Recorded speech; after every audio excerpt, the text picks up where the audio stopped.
கிறிஸ்து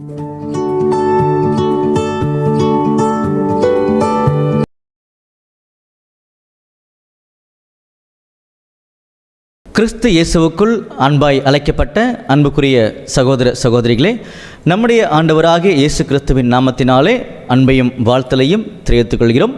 விசேஷ விதமாக வேதாகம பொக்கிஷ சாலையிலிருந்து இன்றைக்கு நாம் பார்க்கக்கூடிய ஒரு முக்கியமான சத்தியத்தினுடைய தலைப்பு என்னன்னு சொல்லி பார்த்தீங்கன்னா, பிணமும் கழுகும் அப்படின்ற தலைப்பின் கீழாக சில சத்தியங்களை நம்ம கவனிக்க போகிறோம். சரிங்களா?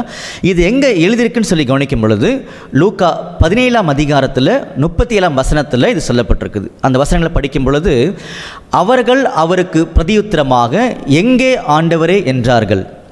அதற்கு அவர், பிணம் எங்கேயோ அங்கே கழுகுகள் வந்து கூடும் என்றார். சரிங்களா? இதுதான் கேள்வி, பதில் ரெண்டுமே உள்ளே இருக்குது. இந்த கேள்வி கொஞ்சம் கூர்ந்து கவனிக்கிறதுக்கு முன்னாடி, இதுக்கு முன்னாடி பார்த்திங்கன்னா நம்முடைய ஆண்டவர்கிட்ட பரிசேயர்கள் வந்து சில கேள்விகளை கேட்டிருப்பாங்க. தேவனுடைய ராஜ்யம் எப்பொழுது வரும் அப்படின்னு கேட்டிருப்பாங்க. அந்த கேள்விக்கான பதிலாக நம்முடைய ஆண்டவர் சொல்லிகிட்டே வரும் பொழுது நிறைய செயல்பாடுகள், திட்டங்களை பற்றி பேசிட்டே வருவார். அது முடிஞ்ச உடனே தான் இந்த கேள்வியும் இந்த பதிலும் உள்ளே வந்திருக்கும். சரிங்களா? இதுதான் பேக்ரவுண்டு. அப்போது சீஷருடைய சிந்தனையில் என்ன இருக்குன்றதை கொஞ்சம் நம்ம நிதானிக்கலாமா? அவங்களோட சிந்தனையில் என்ன இருக்குன்னு சொல்லி பார்த்தீங்கன்னா, பாருங்கள், கேள்வி நல்லா கவனிங்க. அவர்கள் அவருக்கு பிரதியுத்தரமாக, எங்கே ஆண்டவரே அப்படின்னு கேட்குறாங்க. என்னது எங்கேன்னு சொல்லி கேட்டிங்கன்னா, மேலே சில செயல்பாடுகளை, திட்டங்களை ஆண்டவர் சொல்லியிருக்காரு. அதனால் சீஷர்களுக்கு கேள்வி வந்துருச்சு, நீங்கள் சொன்ன செயல்பாடுகள்லாம் இருக்குல்ல ஆண்டவரே, அது எங்கே ஆண்டவரே நடக்கும் அப்படின்னு கேட்கும் பொழுது தான் ஆண்டவர் சொல்கிறாரு, பிணம் எங்கேயோ கழுகுகள் வந்து கூடும் அப்படின்னு சொல்கிறார். அப்போது இந்த இடத்துல தான், பிணம் இருக்கக்கூடிய இடத்துல கழுகுகள் வரும் இல்லையா, அந்த இடத்துல தான் இந்த ஆக்டிவிட்டிலாம் நடக்கும்ன்றதை ஆண்டவர் சொல்லிட்டார். சிம்பிள். அப்போது என்ன ஆக்டிவிட்டின்னு தெரிஞ்சாதான் நமக்கு வந்து இந்த 37ஆம் வசனத்தில் சொல்லப்பட்ட சத்தியத்தினுடைய அருமையான விளக்கம் நம்மளுக்கு புரியும். சரிங்களா? அப்போ மேலே கொஞ்சம் போயிட்டு வரலாமா?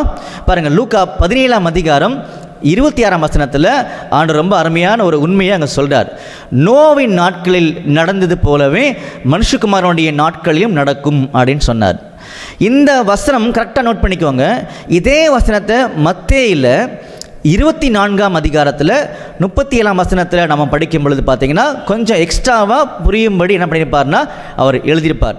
என்னன்னு சொல்லி பார்த்தீங்கன்னா, நோவின் காலத்தில் எப்படி நடந்ததோ அப்படியே மனுஷகுமாரன் வரும் நாட்களிலும் நடக்கும். இதுதான் இந்த வரும் நாட்களில் தான் எக்ஸ்ட்ராவாக நம்மளுக்கு கொடுத்த பாயிண்ட். சரிங்களா? அப்போ லூக்கா 17:26 படிக்கும் பொழுது, மனுஷகுமாரன் வரும் நாட்களில் நடக்கும் அப்படின்னு சொல்லி ஒரு பாயிண்ட் சொன்னார் இல்லையா, அது நோ நாட்களில் நடந்தது போலவே மனுஷகுமாரன் வரும் நாட்களில் நடக்கும்ன்றதை சொன்னார். அடுத்து பார்த்தீங்கன்னா, லோத்தின் நாட்களில் நடந்தது போலவேன்னு சொல்லி பின்னாடி பேச ஆரம்பிப்பார். அப்படி பேசிட்டு 30ஆவது வசனம் கொஞ்சம் நம்ம படிக்கணும், கூர்ந்து படிக்கணும். சரிங்களா?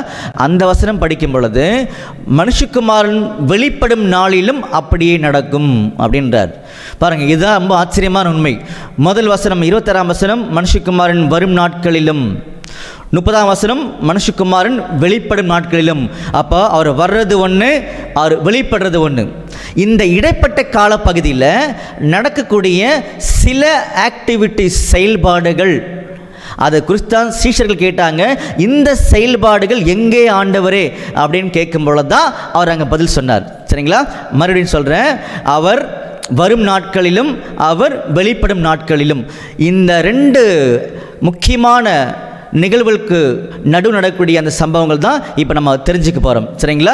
அதில் பாருங்கள், லூக்கா 17ஆம் அதிகாரம் 31ஆம் வசனம் படிக்கும்போது பார்த்தீங்கன்னா, அந்த நாளில், எந்த நாளில், இதான் நம்மளுக்கு ஹிண்ட்டு, எந்த நாளில், வரும் நாட்கள் வெளிப்படும் நாட்கள், இடைப்பட்ட காலப்பகுதியில். அந்த நாளில் வீட்டின் மேல் இருப்பவன் வீட்டில் உள்ள தன் பண்டங்களை எடுத்து கொண்டு போக இறங்காமல் இருக்க கடவன். ஒன்று. அடுத்து பார்த்தீங்கன்னா, அப்படியே வயலில் இருக்கிறவன் பின்னிட்டு திரும்பாமலும் இருக்க கடவன் அப்படின்றத ஆண்டவர் அங்கே தெளிவாக அங்கே சொல்லிட்டார். சரிங்களா? அடுத்து பார்த்தீங்கன்னா, அதிலே 34ஆம் வசனத்தில், அந்த ராத்திரியில், எந்த ராத்திரியில், வரும் நாட்கள் வெளிப்படும் நாட்கள், இந்த இடைப்பட்ட காலப்பகுதியில். சரிங்களா? அந்த ராத்திரியில் ஒரே படுக்கையில் படுத்திருக்கிற 2 பேரில் ஒருவன் ஏற்றுக்கொள்ளப்படுவான், மற்றவன் கைவிடப்படுவான் அப்படின்னு பார்த்தீங்கன்னா சொல்லி காமிக்கிறார். சரிங்களா? எத்தனை ஆக்டிவிட்டி ஆயிடுச்சிங்க? 3 ஆயிடுச்சு. சரிங்களா?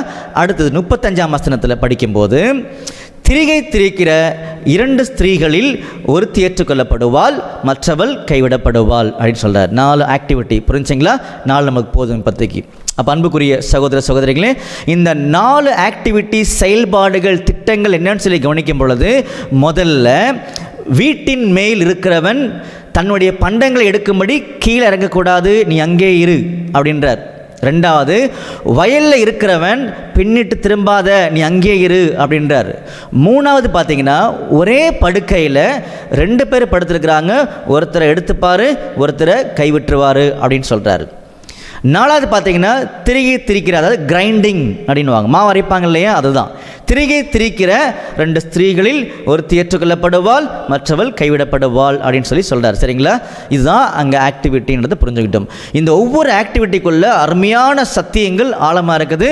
தெரிஞ்சுக்கணும்னு ஆசைப்படுறவங்க எங்களுடைய காஸ்பல் சொசைட்டி யூடியூப் சேனலில் நீங்கள் தொடர்பு கொள்ளுங்க, நம்ம தெரிஞ்சுக்கலாம். சரிங்களா? இப்போ மறுபடியும் உள்ள வரும் பொழுது சீஷர்களுக்கு கேள்வி வந்துருச்சு. என்ன வந்துருச்சுன்னா, ஆண்டவரே நீங்கள் சில செயல்பாடுகளை சொல்லி காமிச்சிங்களே ஆண்டவரே, அந்த செயல்பாடுகள் மனுஷகுமாரன் வரும் நாட்களில் தொடங்கும், அப்புறம் பார்த்தீங்கன்னா அது முடியக்கூடிய இடம் மனுஷகுமாரன் வெளிப்படும் நாட்கள். இந்த இடைப்பட்ட காலப்பகுதியில் தான் நீங்கள் சில ஆக்டிவிட்டிஸ் சொல்லிக்கிங்க ஆண்டவரே அப்படின்னு சொல்லி, இது எங்கே நடைபெறும் ஆண்டவரேன்னு கேட்கும் பொழுது தான் பின்னம் எங்கேயோ கழுகுகள் கூடும்ன்றதை சொல்லி காமிச்சார். அந்த இடத்துல தான் நான் சொன்ன சம்பவங்கள்லாம் நடக்கும்ன்றதை புரிய வச்சார். இப்போ நமக்கு அடுத்தது கொஞ்சம் கூர்ந்து கவனிக்கும் பொழுது, அங்கே சொல்லப்பட்ட அந்த செயல்பாடுகள், திட்டங்கள், ஆக்டிவிட்டீஸை கவனிக்கும் பொழுது என்ன யோசிக்க தோணுதுன்னா, செப்பரேஷன் ஒர்க்கு. ஆண்டவருக்கு பிரியமாக நடக்கிறவங்க, அவருக்கு பிரியமில்லாமல் நடக்கிறவங்க, இவங்களை பிரிக்கக்கூடிய வேலைகள் பார்த்தீங்கன்னா அங்கே நடக்கும். உதாரணத்துக்கு திரிகை திரிக்கிற அப்படின்னு சொல்கிறார் இல்லையா, கிரைண்டிங். அப்போது நம்முடைய ஆண்டவராக இயேசு கிறிஸ்துவோடைய சத்தியத்தை அவர் விரும்புகிற மாதிரி நல்லா வாசித்து புரிந்து கொண்டு அதன் அடிப்படையில் அந்த உணவுகளை கொடுக்குறவங்க, அதான் கிரைண்டிங். சரிங்களா? அதில் ஒருத்தர் எடுத்துக்கொள்ளப்படுவாங்கன்னா அவர் விரும்புகிற மாதிரி அந்த சத்தியங்களை அவர்கிட்ட கேட்டு பெற்றுக்கொண்டு வெளியில் கொண்டு வரவங்களை எடுத்துப்பார், மற்றவங்களை கைவிட்டுவான்றது தான் ஒரு சின்ன எக்ஸாம்பிள், அவ்வளோதான். சரிங்களா? அப்போது அந்த ஆக்டிவிட்டீஸை கவனிக்கும் பொழுது என்ன புரிஞ்சுக்கிட்டோன்னு சொல்லி பார்த்தீங்கன்னா, செப்பரேஷன் ஒர்க் அப்படின்றத தெளிவுபடுத்திட்டார். இப்போ பாருங்கள், கேள்வி கரெக்டாக உங்களுக்கு புரியும் பாருங்கள். லூக்கா 17:37 அவர்கள் யார்? சீஷர்கள். அவருக்கு பிரதியுத்தரமாக, எங்கே ஆண்டவரே, எது இந்த செப்பரேஷன் ஒர்க், பிரித்தெடுக்கக்கூடிய வேலை எங்கே ஆண்டவரே நடக்கும் அப்படின்னு கேட்கும் பொழுது, அந்த ஸ்பாட் என்ன தெரியுமா, அந்த ஸ்தலம் என்ன தெரியுமான்றதை ஆண்டவர் சொல்கிறார். பிணம் எங்கேயோ கழுகுகள் கூடும், அந்த இடத்துல தான் இந்த செப்பரேஷன் ஒர்க் நடக்கும்ன்றதை சொல்லிட்டார். புரிஞ்சுங்களா? கிளியரா? அடுத்து நமக்கு என்ன தெரியணும் அப்படின்னா, பிணம்னா என்ன, கழுகுனா என்னன்னு தெரிஞ்சாதான் அது எந்த இடம்ன்றதை நம்மளால் புரிஞ்சிக்க முடியும். சரிங்களா? அன்புக்குரிய சகோதர சகோதரிகளே, இப்போ நம்ம அதை கண்டுபிடிக்க ட்ரை பண்ணலாம். சரிங்களா? அப்போ நம்முடைய வேதாமத்தில் கழுகு, ஈகிள் அப்படின்னு சொல்லி பார்த்தீங்கன்னா நிறைய அர்த்தங்கள் கொடுக்கப்பட்டிருக்கு. ஆனால் நம்முடைய ஆண்டவருடைய திட்டங்களோடு அதை படிக்கும்போது பார்த்திங்கன்னா ரொம்ப அருமையான உண்மைகள் நமக்கு யதார்த்தமாக புரிய ஆரம்பிச்சிடும். சரிங்களா? அப்போ கழுகுன்னு சொல்லும் பொழுது அதோடைய கேரக்டர்ஸ் எப்படி இருக்குன்னு சொல்லி கவனிக்கலாம் பாருங்கள். முதல்ல அது உயர்ந்த இடத்துல தான் அது வாசம் பண்ணுமா. சரிங்களா? நம்பர் 1, கண்மலையில் தான் அதோடைய கூடு இருக்குன்றதையும் சொல்கிறார். சரிங்களா? அடுத்து பார்த்தீங்கன்னா, தூரத்தில் இருக்கும் பொழுதே தன்னுடைய இரையை கரெக்டாக ஐடென்டிஃபை கண்டுபிடிச்சி அந்த இறை எங்கே இருக்குதோ அது அங்கே போய் அந்த இறை எடுத்துக்கொன்றதை அங்கே சொல்கிறாங்க. சரிங்களா? அப்போது கழுகுக்கு எது உணவு, இறை அப்படின்னு சொல்லி பார்த்தீங்கன்னா அருமையான வசனங்களை பழைய ஏற்பாட்டு காலத்திலே கோட் பண்ணியிருக்காங்க. பாருங்கள், யோபில் 39ஆம் அதிகாரம் 27 படிக்கும் பொழுதே பார்த்தீங்கன்னா அதற்கான உண்மைகள் நமக்கு தெரிய ஆரம்பிச்சிடும். சரிங்களா? பாருங்கள், 27ஆம் வசனத்தில், உன் கற்பனையினாலே கழுகு உயர பறந்து அப்படின்னு சொல்கிறார். அப்போ கழுகு பார்த்தீங்கன்னா ரொம்ப உயரத்தில் பறக்கூடிய ஒரு பறவைன்னு சொல்லி நம்ம பார்க்குறோம். சரிங்களா? அடுத்து பாருங்கள், 28ஆம் வசனத்தில், அது கண்மலையிலும் கண்மலையின் சிகரத்திலும் அரணான ஸ்தலத்திலும் தங்கி வாசம் பண்ணும். ரொம்ப ஹையஸ்ட் பிளேஸில் தான் பாதுகாப்பாக எப்பொழுதுமே அந்த கழுகு இருக்குன்றதையும் சொல்லி காமிக்கிறார். சரிங்களா? பாருங்கள், அடுத்த வசனம் கவனிக்கும் பொழுது, அங்கே இருந்து இரையை நோக்கும், அதன் கண்கள் தூரத்திலிருந்து அதை பார்க்கும். புரிஞ்சுங்களா? அதோடைய கண்கள் ரொம்ப இன்டெலிஜென்ட். தூரத்தில் இருக்கும் பொழுதே இறையை பார்த்து கரெக்டாக என்ன பண்ணால் அந்த இடத்துக்கு போய் இறை எடுக்குமா. அப்போது கழுகுடைய இறை உணவு எது பாருங்கள். அடுத்த வசனம் ரொம்ப அருமையான வசனம். அதன் குஞ்சுகள் இரத்தத்தை உறிஞ்சும், பிணம் எங்கேயோ அங்கே கழுகுகள் வந்து சேரும் என்றார். புரிஞ்சுங்களா? அப்போது என்ன புரிஞ்சுக்கிட்டோன்னு சொல்லி பார்த்தீங்கன்னா, இந்த கழுகு ரொம்ப உயர பறக்கக்கூடிய ஒரு பருந்து. அடுத்து பார்த்தீங்கன்னா அதோடைய கண்கள் ரொம்ப ஷார்ப்பு. தூரத்தில் இருக்கும்போதே அதோடைய இறை ஐடென்டிஃபை பண்ணும். கண்மலையின் சிகரத்தில் அரணான இடத்துல தான் வாசம் பண்ணும் அப்படின்றத பார்த்துட்டோம். அதோடைய உணவு பிணம், பாடி, டெட் பாடி அப்படின்றத நம்ம பார்த்துட்டோம். சரிங்களா? இப்போ பாருங்கள், அப்படியே நம்ம லூக்கால வரும்பொழுது ஆண்டவர் சொல்கிறார், பிணம் எங்கேயோ அங்கே கழுகுகள் வந்து கூடும் அப்படின்னு சொல்கிறார். புரிஞ்சுங்களா? அப்போ கழுகுடைய உணவு பிணம்ன்றது கிளியர் ஆயிடுச்சு இல்லையா? இப்போ அதில் மறைஞ்சிருக்கக்கூடிய சத்தியம் என்னன்றதான் நமக்கு முக்கியம். அப்போ கழுகு நம்முடைய வேதாமத்தில் எதை யாரை அடையாளப்படுத்துது அப்படின்றதுக்கு சரியான வசனம் பாருங்கள், படிக்கலாம் பாருங்கள். ஏசாயாவில் 40ஆம் அதிகாரத்தில் 31ஆம் வசனம் படிக்கும் பொழுது சரியான ஒரு புரிந்து கொள்ளுதலை நம்முடைய ஆண்டவர் நமக்கு கொடுப்பார். பாருங்கள், கர்த்தருக்கு காத்திருக்கிறவர்களோ புது பலன் அடைந்து கழுகுகளைப் போல செட்டைகளை அடித்து எழும்புவார்கள். அவர்கள் ஓடினாலும் இளைப்படையார்கள், நடந்தாலும் சோர்ந்து போகார்கள். அப்போ கழுக யாருக்கு ஒப்பிட்டு பேசுகிறாருன்னா ஆண்டவருடைய பிள்ளைகளுக்கு ஒப்பிட்டு பேசுகிறாரு. கிளியராக அங்கே முடிச்சிட்டார். சரிங்களா? அப்படின்னா ஆண்டவருடைய பிள்ளைகளுக்கு எது உணவு, எது டெட் பாடி? ஏன்னா ஆண்டவருடைய பிள்ளைகளுக்கு ரொம்ப ஜீவனை கொடுக்கக்கூடிய வகையில், நல்லா புரிஞ்சுக்கோங்க, கழுகுக்கு உணவு பிணம். அப்போ கழுகு ஜீவனோடு இருக்கணும் அப்படின்னா பிணம் தான் அதுக்கு முக்கியம். நமக்கெல்லாம் யாருக்கும் பிணம் பிடிக்காது, ஆனால் கழுகுக்கு பிடிக்கும்னு சொல்லி காமிச்சார் இல்லையா? அப்போ கழுகு யாருன்னா ஆண்டவருடைய பிள்ளைகள். அவங்களுக்கு அவங்களுடைய ஜீவனுக்குரிய அந்த உணவு எதுன்னு சொல்லி பார்க்கும் பொழுது பாடி அப்படின்னு சொல்லி காமிக்கிறார். இதை நம்ம எப்படி அருமையாக புரிஞ்சுக்கலான்னு சொல்லி கவனிச்சிங்கன்னா, யோவானில் 6ஆம் அதிகாரத்தில் 51ஆம் வசனம் படித்து பார்க்கும் பொழுது அருமையான உண்மைகள் அங்கே சொல்லப்பட்டிருக்கும். சரிங்களா?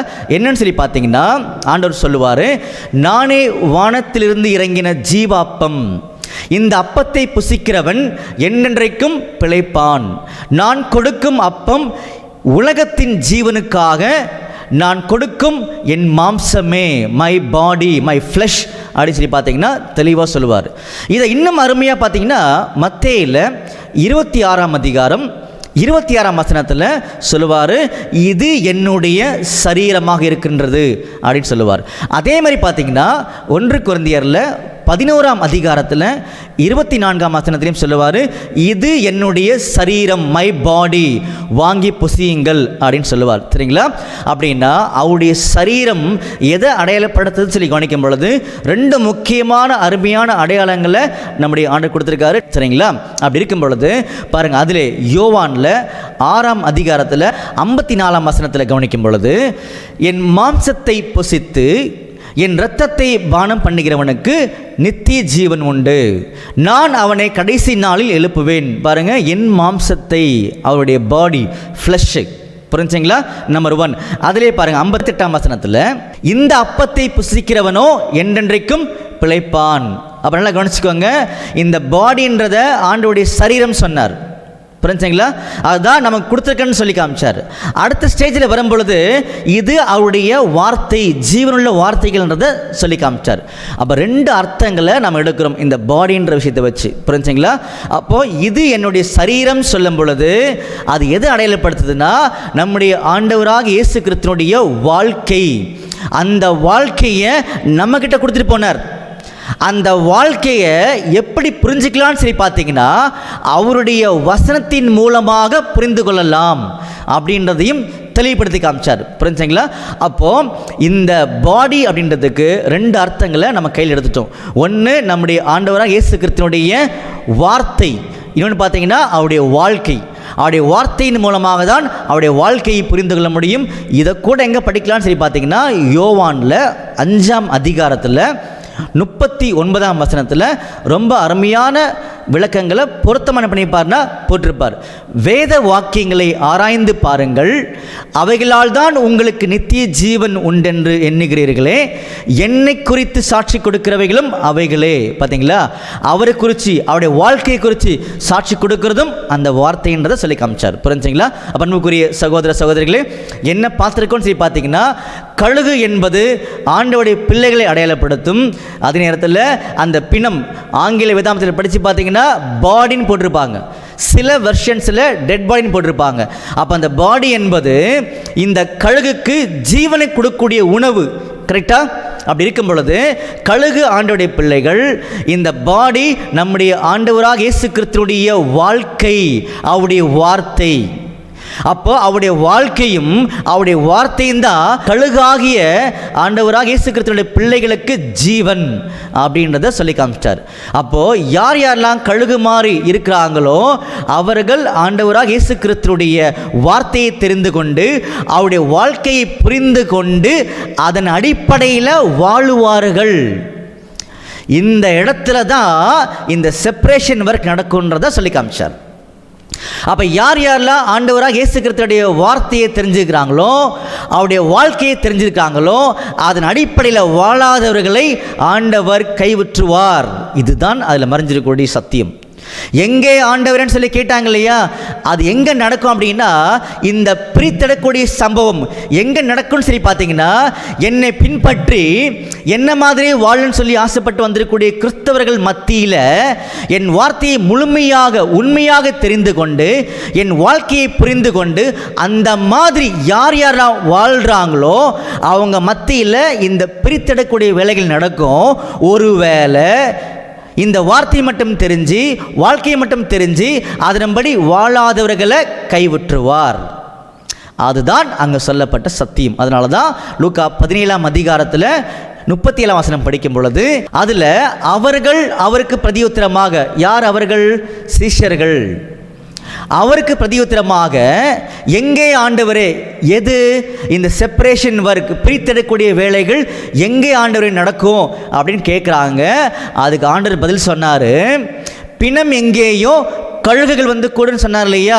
அப்போ பிணம் எதுனா அந்த டெட் பாடி, அந்த பாடி எது சொல்லி பார்த்தீங்கன்னா ஆண்டவராக இயேசு கிறிஸ்துவினுடைய வார்த்தைகள், வாழ்க்கைகள். வசனம் கிளியராக படித்தோம். யோவான் 6:51 படித்தோம், யோவான் 6:54 படித்தோம், யோவான் 6:58 படித்தோம். அதே மாதிரி 1 கொரிந்தியரில் 11:24 படிச்சிருந்தோம். அதே பார்த்தீங்கன்னா நம்ம அநேக இடங்களில் இதை உறுதிப்படுத்திட்டு நம்ம போயிருந்தோம். சரிங்களா? அப்போது அந்த பாடி நம்முடைய இயேசு கிறிஸ்துவுடைய வாழ்க்கை, அவருடைய சத்தியன்றதை தெரிஞ்சுக்கிட்டோம். இதுதான் கழுகு மாறியக்கூடிய ஆணுடைய பிள்ளைகளுக்கு உணவு.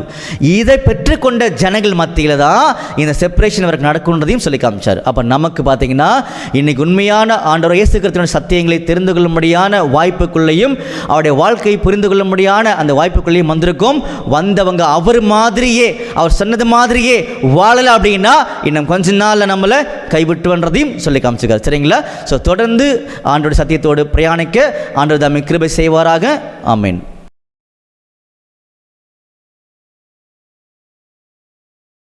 கிறிஸ்து இயேசுவுக்குள் அன்பாய் அழைக்கப்பட்ட அன்புக்குரிய சகோதர சகோதரிகளே, நம்முடைய ஆண்டவராக இயேசு கிறிஸ்துவின் நாமத்தினாலே அன்பையும் வாழ்த்தலையும் தெரிவித்துக் கொள்கிறோம். விசேஷிதமாக வேதாகம பொக்கிஷ சாலையிலிருந்து இன்றைக்கு நாம் பார்க்கக்கூடிய சத்தியத்தினுடைய தலைப்பு என்னன்னு சொல்லி பார்த்தீங்கன்னா, கல்லும் பாதாளமும் அப்படின்னு சொல்லக்கூடிய தலைப்பில் சில உண்மைகளை நாம் தெரிந்து கொள்ளப் போகிறோம். அதற்கு ஆதாரமான வசனம் எங்கே இருக்குன்னு சொல்லி பார்த்தீங்கன்னா, மத்தேயுல 16ஆம் அதிகாரத்தில் 18ஆம் வசனம் படிக்கும்போது பார்த்தீங்கன்னா, மேலும் நான் உனக்கு சொல்லுகிறேன், நீ பேதுருவாய் இருக்கிறாய், இந்த கல்லின் மேல் என் சபையை கட்டுவேன், பாதாளத்தின் வாசல்கள் அதை மேற்கொள்வதில்லை அப்படின்னு சொல்லி பேதுரு பார்த்து நம்முடைய ஆண்டவர் பேசுகிறார். அப்போது இந்த வசனம் பேசுவதற்கான ஒரு அடிப்படை பேக்ரவுண்ட் என்னன்னு சொல்லி கவனிக்கும்போது நம்முடைய ஆண்டவர் வந்து சீஷர்கள்ட்ட சில கேள்விகளை கேட்குறார். என்ன கேட்டான்னு சொல்லி கவனிக்கும்போது பார்த்திங்கன்னா, ஜனங்கள் என்னை யார் என்று சொல்லுகிறார்கள் அப்படின்னு சொல்லி நம்முடைய ஆண்டவர் வந்து அங்கே கேட்குறாரு. அதற்கு சீஷர்கள் பதில் சொல்கிறாங்க. அதிலே 14ஆம் வசனம் படித்து பார்த்தீங்கன்னா நமக்கு தெரியும். அதற்கு அவர்கள், சிலர் உம்மை யோவான் ஸ்நானன் என்றும், சிலர் எலியா என்றும், வேறு சிலர் எரேமியா அல்லது தீர்க்கதரிசிகளில் ஒருவர் என்றும் சொல்லுகிறார்கள் என்றார்கள். இப்படி ஆண்டவர்கிட்ட சொல்லிட்டாங்க. சரி, பரவாயில்ல, நீங்கள் என்ன யாருன்னு சொல்கிறீங்கன்னு சொல்லி ஆண்டவர் என்ன பண்ணுறாருன்னா கேட்குறாரு. அதுக்கு முதல்ல பார்த்தீங்கன்னா பேதுரு பதில் சொல்கிறார். 16ஆம் வசனத்தில் ரொம்ப அருமையான ஒரு ஞானத்தை பார்த்தீங்கன்னா உண்மையை வெளிப்படுத்தி காமிக்கிறார். சீமோன் பேதுரு பிரதியுத்தரமாக, நீர் ஜீவனுள்ள தேவனுடைய குமாரனாகிய கிறிஸ்து அப்படின்னு சொல்லி உலகம் இன்றைக்கு வரைக்கும் புரிந்து கொள்ள முடியாத ஒரு மாபெரும் உண்மையை பார்த்தீங்கன்னா பேதுரு ரொம்ப யதார்த்தமாக பேசிட்டார். உடனே ஆண்டவர் சொன்னார், பேதுருவே, நீ பேசினது எவ்வளோ பெரிய உண்மைன்னு தெரியல, இந்த உலகமே ஜெயிக்கக்கூடிய விசுவாசத்தை பேசியிருக்கிற, ஞானத்தை பேசியிருக்க, உனக்கு சாதாரணமாக அது புரியாது, பரலோகத்தில் இருக்கிற என்னுடைய அப்பா உனக்கு அதை வெளிப்படுத்தினார் அப்படின்னு சொல்லி 17ஆம் வசனத்தில் ஆண்டவர் சொல்கிறார். இயேசு அவனை நோக்கி, யோனாவின் குமாரனாகிய சீமோனே, நீ பாக்கியவான், மாம்சமும் இரத்தமும் எதை பேதுரு வெளிப்படுத்தின அந்த விசுவாசத்தை, சரிங்களா, யாரை பற்றினது? ஆண்டவரை பற்றினது. இதை உனக்கு வெளிப்படுத்தவில்லை, பரலோகத்தில் இருக்கிற என் பிதா உனக்கு வெளிப்படுத்தினார்.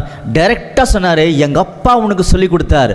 உலகத்தில் எந்த மாம்சமும் எந்த இரத்தமும் இந்த விசுவாசத்தை சொல்லவே முடியாது, புரிஞ்சிக்க முடியாது. எங்கள் அப்பா உனக்கு சொல்லி கொடுத்தார், யூ ஆர் வெரி கிரேட் அப்படின்னு சொல்லி பேதுருக்கான பிளஸ்ஸிங் என்ன பண்ணுறாருன்னா ஆண்டவர் கொடுக்கக்கூடிய இடம்தான் 18ஆம் வசனம். அதில் சொல்கிறார், மேலும் நான் சொல்கிறேன், நான் உனக்கு சொல்லுகிறேன், நீ பேதுருவாய் இருக்கிறாய்.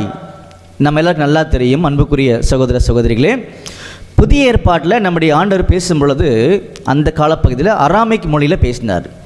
ஆனால் அது எழுதும்போது பார்த்திங்கன்னா கிரீக் மொழியில் அதை எழுதியிருக்காங்கன்றது எல்லாருக்குமே தெரியும். அந்த மொழியில் சொல்லும்போது பேதுருவாய் இருக்கிறாயின்னு சொல்லப்பட்டிருக்கு இல்லையா, பேதுரு அப்படின்னு சொல்லக்கூடிய அந்த வார்த்தைக்கு என்ன ஒரு கிரீக் வார்த்தை பார்த்தீங்கன்னா பெட்ரோஸ் அப்படின்னு சொல்லக்கூடிய ஒரு கிரீக் வார்த்தை. என்ன அர்த்தம் சரி பார்க்கும் பொழுது லிட்டில் ஸ்டோன், சின்ன கல் அப்படின்னு சொல்லி அர்த்தம். அப்போது நீ பேதுருவாய் இருக்கிறாய்னா நீ சின்ன கல்லாக இருக்கிற. அடுத்த லைனில் இந்த கல்லின் மேல், அது என்ன இந்த கல்லின் மேல்னா அது எது ஒரு கேள்வி வருது இல்லையா. அநேகர் படிக்கும்போது அது பேதுரு நினச்சிப்பாங்க. அதனால தான் பேதுரு வச்சு நிறைய பேர் சபையெல்லாம் கட்டினாங்க. அது கிடையவே கிடையாது. இந்த கல்லின் மேல் சொல்லும் பொழுது அந்த இடத்துல கல்லுன்ற வார்த்தைக்கு என்ன கிரீக் வார்த்தை எழுதியிருக்காங்கன்னு சொல்லி பார்த்தீங்கன்னா பெட்ரா அப்படின்னு சொல்லக்கூடிய கிரீக் வார்த்தை எழுதியிருப்பாங்க. என்ன அர்த்தம்னு சொல்லி நம்ம வேதத்தில் நம்ம கவனிக்கணும் பார்த்தீங்கன்னா மாசிவ் ஸ்டோன், கிரேட் ஸ்டோன், பெரிய கல்னு அர்த்தம். அப்போது இந்த கல்லின் மேல் சொல்லும் பொழுது அது எதை அடையாளப்படுத்துதுன்னு சொல்லி நம்ம கவனிக்கும் போது பேதுரு வெளிப்படுத்தின ஞானமாகிய விசுவாசம், நம்முடைய ஆண்டவரை பற்றின காரியங்கள். எது? ஜீவனுள்ள தேவனுடைய குமாரனாகிய கிறிஸ்து, அதுதான் கிரேட் ஸ்டோன், பெரிய கல். இந்த விசுவாசமாகிய கல் மேலே என்னுடைய சபையை கட்டுவேன் அப்படின்னு சொன்னார். என்னுடைய சபையை கட்டுவேன்னு சொன்னார். அப்போ நமக்கு தெரியும் நல்லாவே சபை என்பது எதுன்னு சொல்லி கவனிக்கும் பொழுது இன்றைக்கி உலகத்துக்குள்ள அநேக இடங்களில் கல்லை வச்சு கட்டியிருக்காங்க இல்லையா, அதெல்லாம் சபை கிடையவே கிடையாது. அதுக்கு என்ன பேருன்னு சொல்லி ஆண்டவரே சொல்லிட்டார் வேதாமத்தில், அதெல்லாம் ஜெப கூடாரம், ஜெப வீடு, அவ்வளோதான். ஒரு வசனம் பார்த்தீங்கன்னா உங்களுக்கு புரிய ஆரம்பிச்சிடும். மத்தேயுல 21ஆம் அதிகாரம் 13ஆம் வசனத்தை நம்ம வாசித்து பார்க்கும்போது என்னுடைய வீடு ஜெப வீடு எனப்படும் என்று எழுதியிருக்கின்றது அப்படின்னு சொல்லி அங்கே சொல்கிறார். அப்போது இன்றைக்கி உலகத்தில் கல்லில் கட்டிருக்கக்கூடிய எல்லாம் பார்த்திங்கன்னா சபை கிடையாது, அது எல்லாமே ஜெப வீடு, ஜெப கூடாரம். ஆனால் சபைன்னு சொல்லி அவர் எதை கரெக்டாக அடையாளப்படுத்தி காமிக்கிறார்னா கொலேசியரில் 1ஆம் அதிகாரத்தில் 18ஆம் வசனம் படித்து பார்த்தீங்கன்னா கிளியராக பேசியிருப்பார். என்ன சொல்லியிருக்கான்னு சொல்லி பார்க்கும்போது அவரே சபையாகிய சரீரத்துக்கு தலையானவர். அப்போ ரொம்ப கிளியராக பார்த்தீங்கன்னா ஆண்டவர் அடையாளப்படுத்தி காமிச்சிருக்கார். அவரே யார்? நம்முடைய ஆண்டவராகிய இயேசு கிறிஸ்து. அவரே சபையாகிய சரீரம். அப்போ நம்முடைய ஆண்டவராக இயேசு கிறிஸ்துடைய சரீரம்தான் சபை அப்படின்னு சொல்லிட்டார். இந்த சபையை தான் நான் கட்டுவேன். புரிஞ்சுதுங்களா? இந்த சபையை நான் கட்டுவேன். எது மேலே கட்டுவேன் அப்படின்னு சொல்லி பார்த்தீங்கன்னா பேதுரு வெளிப்படுத்தின விசுவாசமாகிய கல். இப்போ படிக்கலாம் பாருங்கள், மத்தேயு 16:18 அருமையாக புரிய ஆரம்பிக்கும் பாருங்கள். மேலும் நான் உனக்கு சொல்லுகிறேன், நீ பேதுருவா இருக்கிறாய், லிட்டில் ஸ்டோன் இருக்கிறாய், இந்த கல்லின் மேல பெட்ரா, கிரேட் ஸ்டோன், பெரிய கல். எது? பேதுரு வெளிப்படுத்தின விசுவாசம் இருக்கு இல்லையா, இந்த விசுவாசத்து மேல, இந்த கல்லு மேல என்னுடைய சரீரமாகிய சபையை நான் கட்டுவேன் அப்படின்னு சொன்னார். அப்போ இன்னைக்கு வேற எதுவுமே சபைன்ற வாய்ப்புகளை வரவே முடியாது, எந்த மனிதனும் வர முடியாது. ஆண்டவராக இயேசு கிறிஸ்துவை பற்றிய அந்த மாபெரும் உண்மை என்ன உண்மை? ஜீவனுள்ள தேவனுடைய குமாரனாகிய கிறிஸ்து அப்படின்ற விசுவாசம் தெரிந்து, அந்த விசுவாசத்தை பேதுரு வெளிப்படுத்துற மாதிரி உலகத்துக்கு வெளிப்படுத்தி பேதுரு வாழ்ந்த மாதிரி, ஆண்டவர் சொன்னது மாதிரி தான் பேதுரு வாழ்ந்தார். அந்த மாதிரி யார் யாரெல்லாம் வாழ்றாங்களோ அவர்கள் சபையாக மாற முடியும். அப்படி மாறுறவங்களுக்கு தேவைப்படுவதால் இந்த கல்லாகிய விசுவாசம் அப்படின்னு சொல்லி காமிச்சார். அப்படி சொல்லிட்டு அடுத்த லைன் படிக்கலாம் பாருங்க. பாதாளத்தின் வாசல்கள் அதை, ஒரு கேள்வி வருது, அதை எதை? சபையை. இந்த கல்லின் மேல் சபையை கட்டவேன்னு சொன்னார் இல்லையா, அந்த சபையை பாதாளத்தின் வாசல்கள் மேற்கொள்வதில்லை அப்படின்னு சொல்லி சொல்றார். இது முக்கியமான ஒரு உண்மை, ஆச்சரியமான இருக்கும் அதுக்குள்ள. அப்ப சபையை பாதாளத்தின் வாசல்கள் மேற்கொள்ளாது அப்படின்றார். வாசல்னா நமக்கு தெரியும், டோர்னு எடுத்துக்கலாம், சரிங்களா? பாதாளம்னா என்ன? மரித்தவர்கள் இருக்கக்கூடிய இடம்தான் பாதாளம். செத்து போனவங்களும் அடக்கம் பண்ணுறாங்க இல்லையா, அந்த இடம்தான் பாதாளம். இது எங்கே வாசிக்கலாம்னு சொல்லி பார்த்தீங்கன்னா, பிரசங்கில் 9ஆம் அதிகாரத்தில் 5ஆம் வசனம், அந்த மாதிரி நிறைய வசனங்கள் இருக்குது, உங்களுக்கு தெரியும் அது எல்லாமே. அப்போது இந்த பாதாளம் என்பது மரித்தவர்களை அடக்கம் பண்ணக்கூடிய இடம்தான் பாதாளம். அங்கே செய்கை, வித்தை, அறிவு, ஞானம் எதுவுமே கிடையாது. உள்ளே போயிட்டாங்கன்னா அவ்வளோதான் அப்படின்னு எல்லாருக்கும் தெரியும் இல்லையா? ஆனால் ஆண்டவராக இயேசு கிறிஸ்துவை பற்றி விசுவாசம் தெரிந்து அவருடைய சரீரமாக, அவருடைய சபையாக மாறக்கூடிய பிள்ளைகளை இந்த பாதாளமாகிய மரணம் என்ன செய்ய முடியாதுன்னா மேற்கொள்ள முடியாது, ஹோல்டு பண்ண முடியாது, பிடித்து வைக்க முடியாது. இன்னும் கொஞ்ச நாள்ல அவர்கள் உயிர் தெளிந்திருப்பார்கள், வெளியில் வந்துருவாங்க, ரொம்ப நாள் உள்ள இருக்க மாட்டாங்க.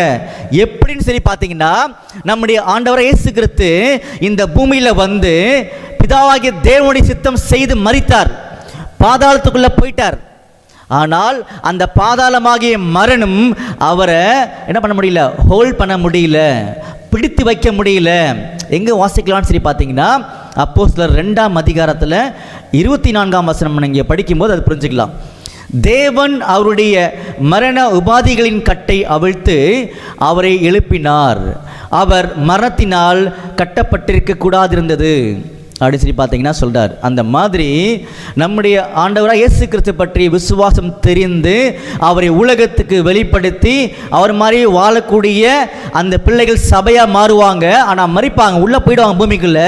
ஆனால் ரொம்ப நாள் பாதாளம் அவங்களை மேற்கொள்ளாது, கட்டாயமாக உயிர் தெழுந்து முதல்ல வெளிவருவாங்க அப்படின்னு சொல்லி காமிச்சார். இப்பேற்பட்ட மாபெரும் விசுவாசத்தை தான் பேதுருக்கிட்ட சொல்லி காமிச்சார். அப்போ மறுபடியும் நம்முடைய அடிப்படை வசனத்துக்குள்ளே போயிடலாம். மத்தேயு 16:18ஆம் வசனம் வாசித்து பார்க்கும் பொழுது பார்த்தீங்கன்னா, மேலும் நான் உனக்கு சொல்லுகிறேன், நீ பேதுருவா இருக்கிறாய் அப்படின்னா சின்ன கல். இந்த கல்லின் மேலே, இந்த கல் சொல்லும் பொழுது பேதுரு வெளிப்படுத்தின விசுவாசம், பெரிய கல், மாசி ஸ்டோன். யாராலுமே இந்த உலகத்திலும் சரி எல்லா இடங்களும் சரி உடைக்க முடியாத மாபெரும் விசுவாசம் எது?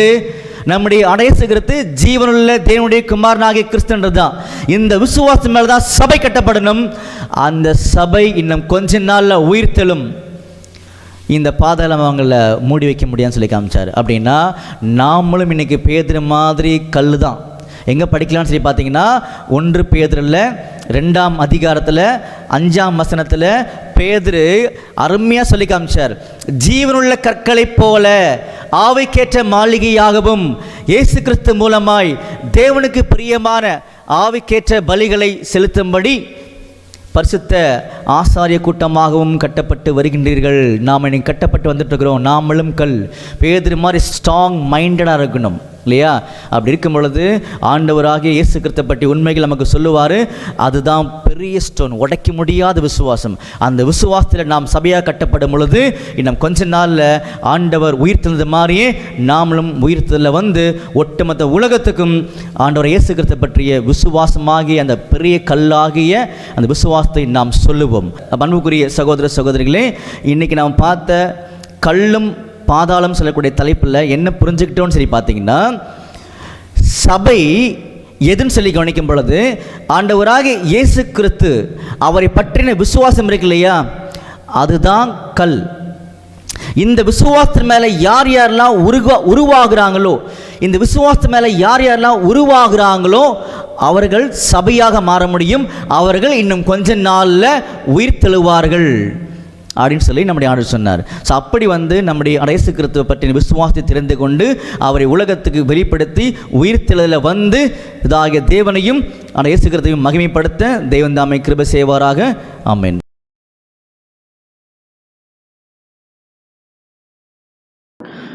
கிறிஸ்து இயேசுவுக்குள் அன்பாய் அழைக்கப்பட்ட அன்புக்குரிய சகோதர சகோதரிகளே, நம்முடைய ஆண்டவராக இயேசு கிறிஸ்து நாமத்தினாலே அன்பையும் வாழ்த்தையும் தெரிவித்துக் கொள்கிறோம். விசேஷமாக இந்த ஒரு காணொளியில் மறுபடியுமாக உங்களை சந்திப்பதில் மிகவும் மகிழ்ச்சி அடைகிறோம். இதை பார்த்திருந்த அநேகருக்கு வந்து இதனுடைய தொடர்ச்சியான காரியங்கள் புரிய வரும். ஸோ கடந்த ஒரு காணொளியில் என்ன பார்த்துருந்தோம் சொல்லி பார்த்தீங்கன்னா, இந்த வேதத்தில் காலத்தினுடைய ஒரு முக்கியத்துவம் என்னன்றதை குறித்து நம்ம கவனிச்சிருந்தோம். நம்முடைய ஆண்டவராக இயேசு கிறிஸ்துவனுடைய வார்த்தையின் அடிப்படையில் ஒவ்வொரு காலத்திலும் என்னென்ன காரியங்கள் நிறைவேறும் அப்படின்னு சொல்லக்கூடிய காரியங்கள் வேதத்தில் சொல்லப்பட்டிருந்துச்சு. அப்படி சொல்லப்பட்ட காரியங்கள் குறித்த நேரத்தில் அந்தந்த வருடத்தில் நிறைவேறினது அப்படின்ற சொல்லக்கூடிய ஒரு வார்த்தை என்ன பண்ணணும்னு நம்ம கவனிச்சிருந்தோம். ஆனால் அது வேதத்தில் எந்த இடத்துல பதிவு செய்யப்பட்டிருக்குது அப்படின்ற காரியங்களை நம்ம கவனிக்கல. அது இருக்குன்னு மட்டும்தான் நம்ம சொல்லியிருந்திருக்கோம். இப்போ என்ன பண்ண போகிறோம்னு சொல்லி பார்த்தீங்கன்னா, அன்புக்குரிய சகோதர சகோதரிகளே, இந்த காலத்தினுடைய ஒரு முக்கியம் என்ன, நம்ம ஏன் இதை கவனிக்கணும் அப்படின்னு சொல்லி நமக்கு தெரியணும் இல்லையா? ஸோ நம்முடைய ஆண்டவர் இயேசு கிறிஸ்துனுடைய வந்து ஒரு கிருபை, அன்பு, இரக்கங்கள், இந்த காரியத்தை அதிகமாக தியானிக்காமல் சிந்திக்காமல் நீங்கள் ஏன் இந்த ஒரு தலைப்பை நீங்கள் செலக்ட் பண்ணிக்கீங்க அப்படின்னு சொல்லி கூட அநேகர் கேட்கலாம். அன்புக்குரிய சகோதர சகோதரிகளே, நம்முடைய ஆண்டவர் இயேசு கிறிஸ்துனுடைய அந்த ஆழமான ஒரு அன்பு வந்து அநேகர் வந்து ருசி பார்த்துட்டு இருக்கிறாங்க. அதே நேரத்தில் அவர் இந்த மனுக்குலத்திற்கு வைத்திருக்கக்கூடிய திட்டங்கள் அந்த காலத்தில் தான் நிறைவேறுமே தவிர வேறு எப்பவுமே நிறைவேறாதுன்றது தான் முக்கியமான விஷயம். ஒரு சில வசனங்களை இப்போ நம்ம வாசிக்கலாம். நமக்கு இருக்கக்கூடிய டைம் 30 நிமிடங்கள் மட்டும்தான். அதனால் வசனங்களை மட்டும் நம்ம குயிக்காக நம்ம வந்து படிக்கலாம். படிக்கும்போது அந்த காலத்தினுடைய முக்கியத்துவத்தை நீங்கள் புரிந்து கொள்ளுங்கள். அதுக்கப்புறமா என்ன பண்ண போகிறோன்னா, இந்த வேத வாக்கியத்துக்குள்ள ஆண்டவருடைய உண்மைகள், சத்தியங்கள் அடங்கியிருக்குன்னு சொல்லி கடந்த வாரம் பார்த்தோம் இல்லையா?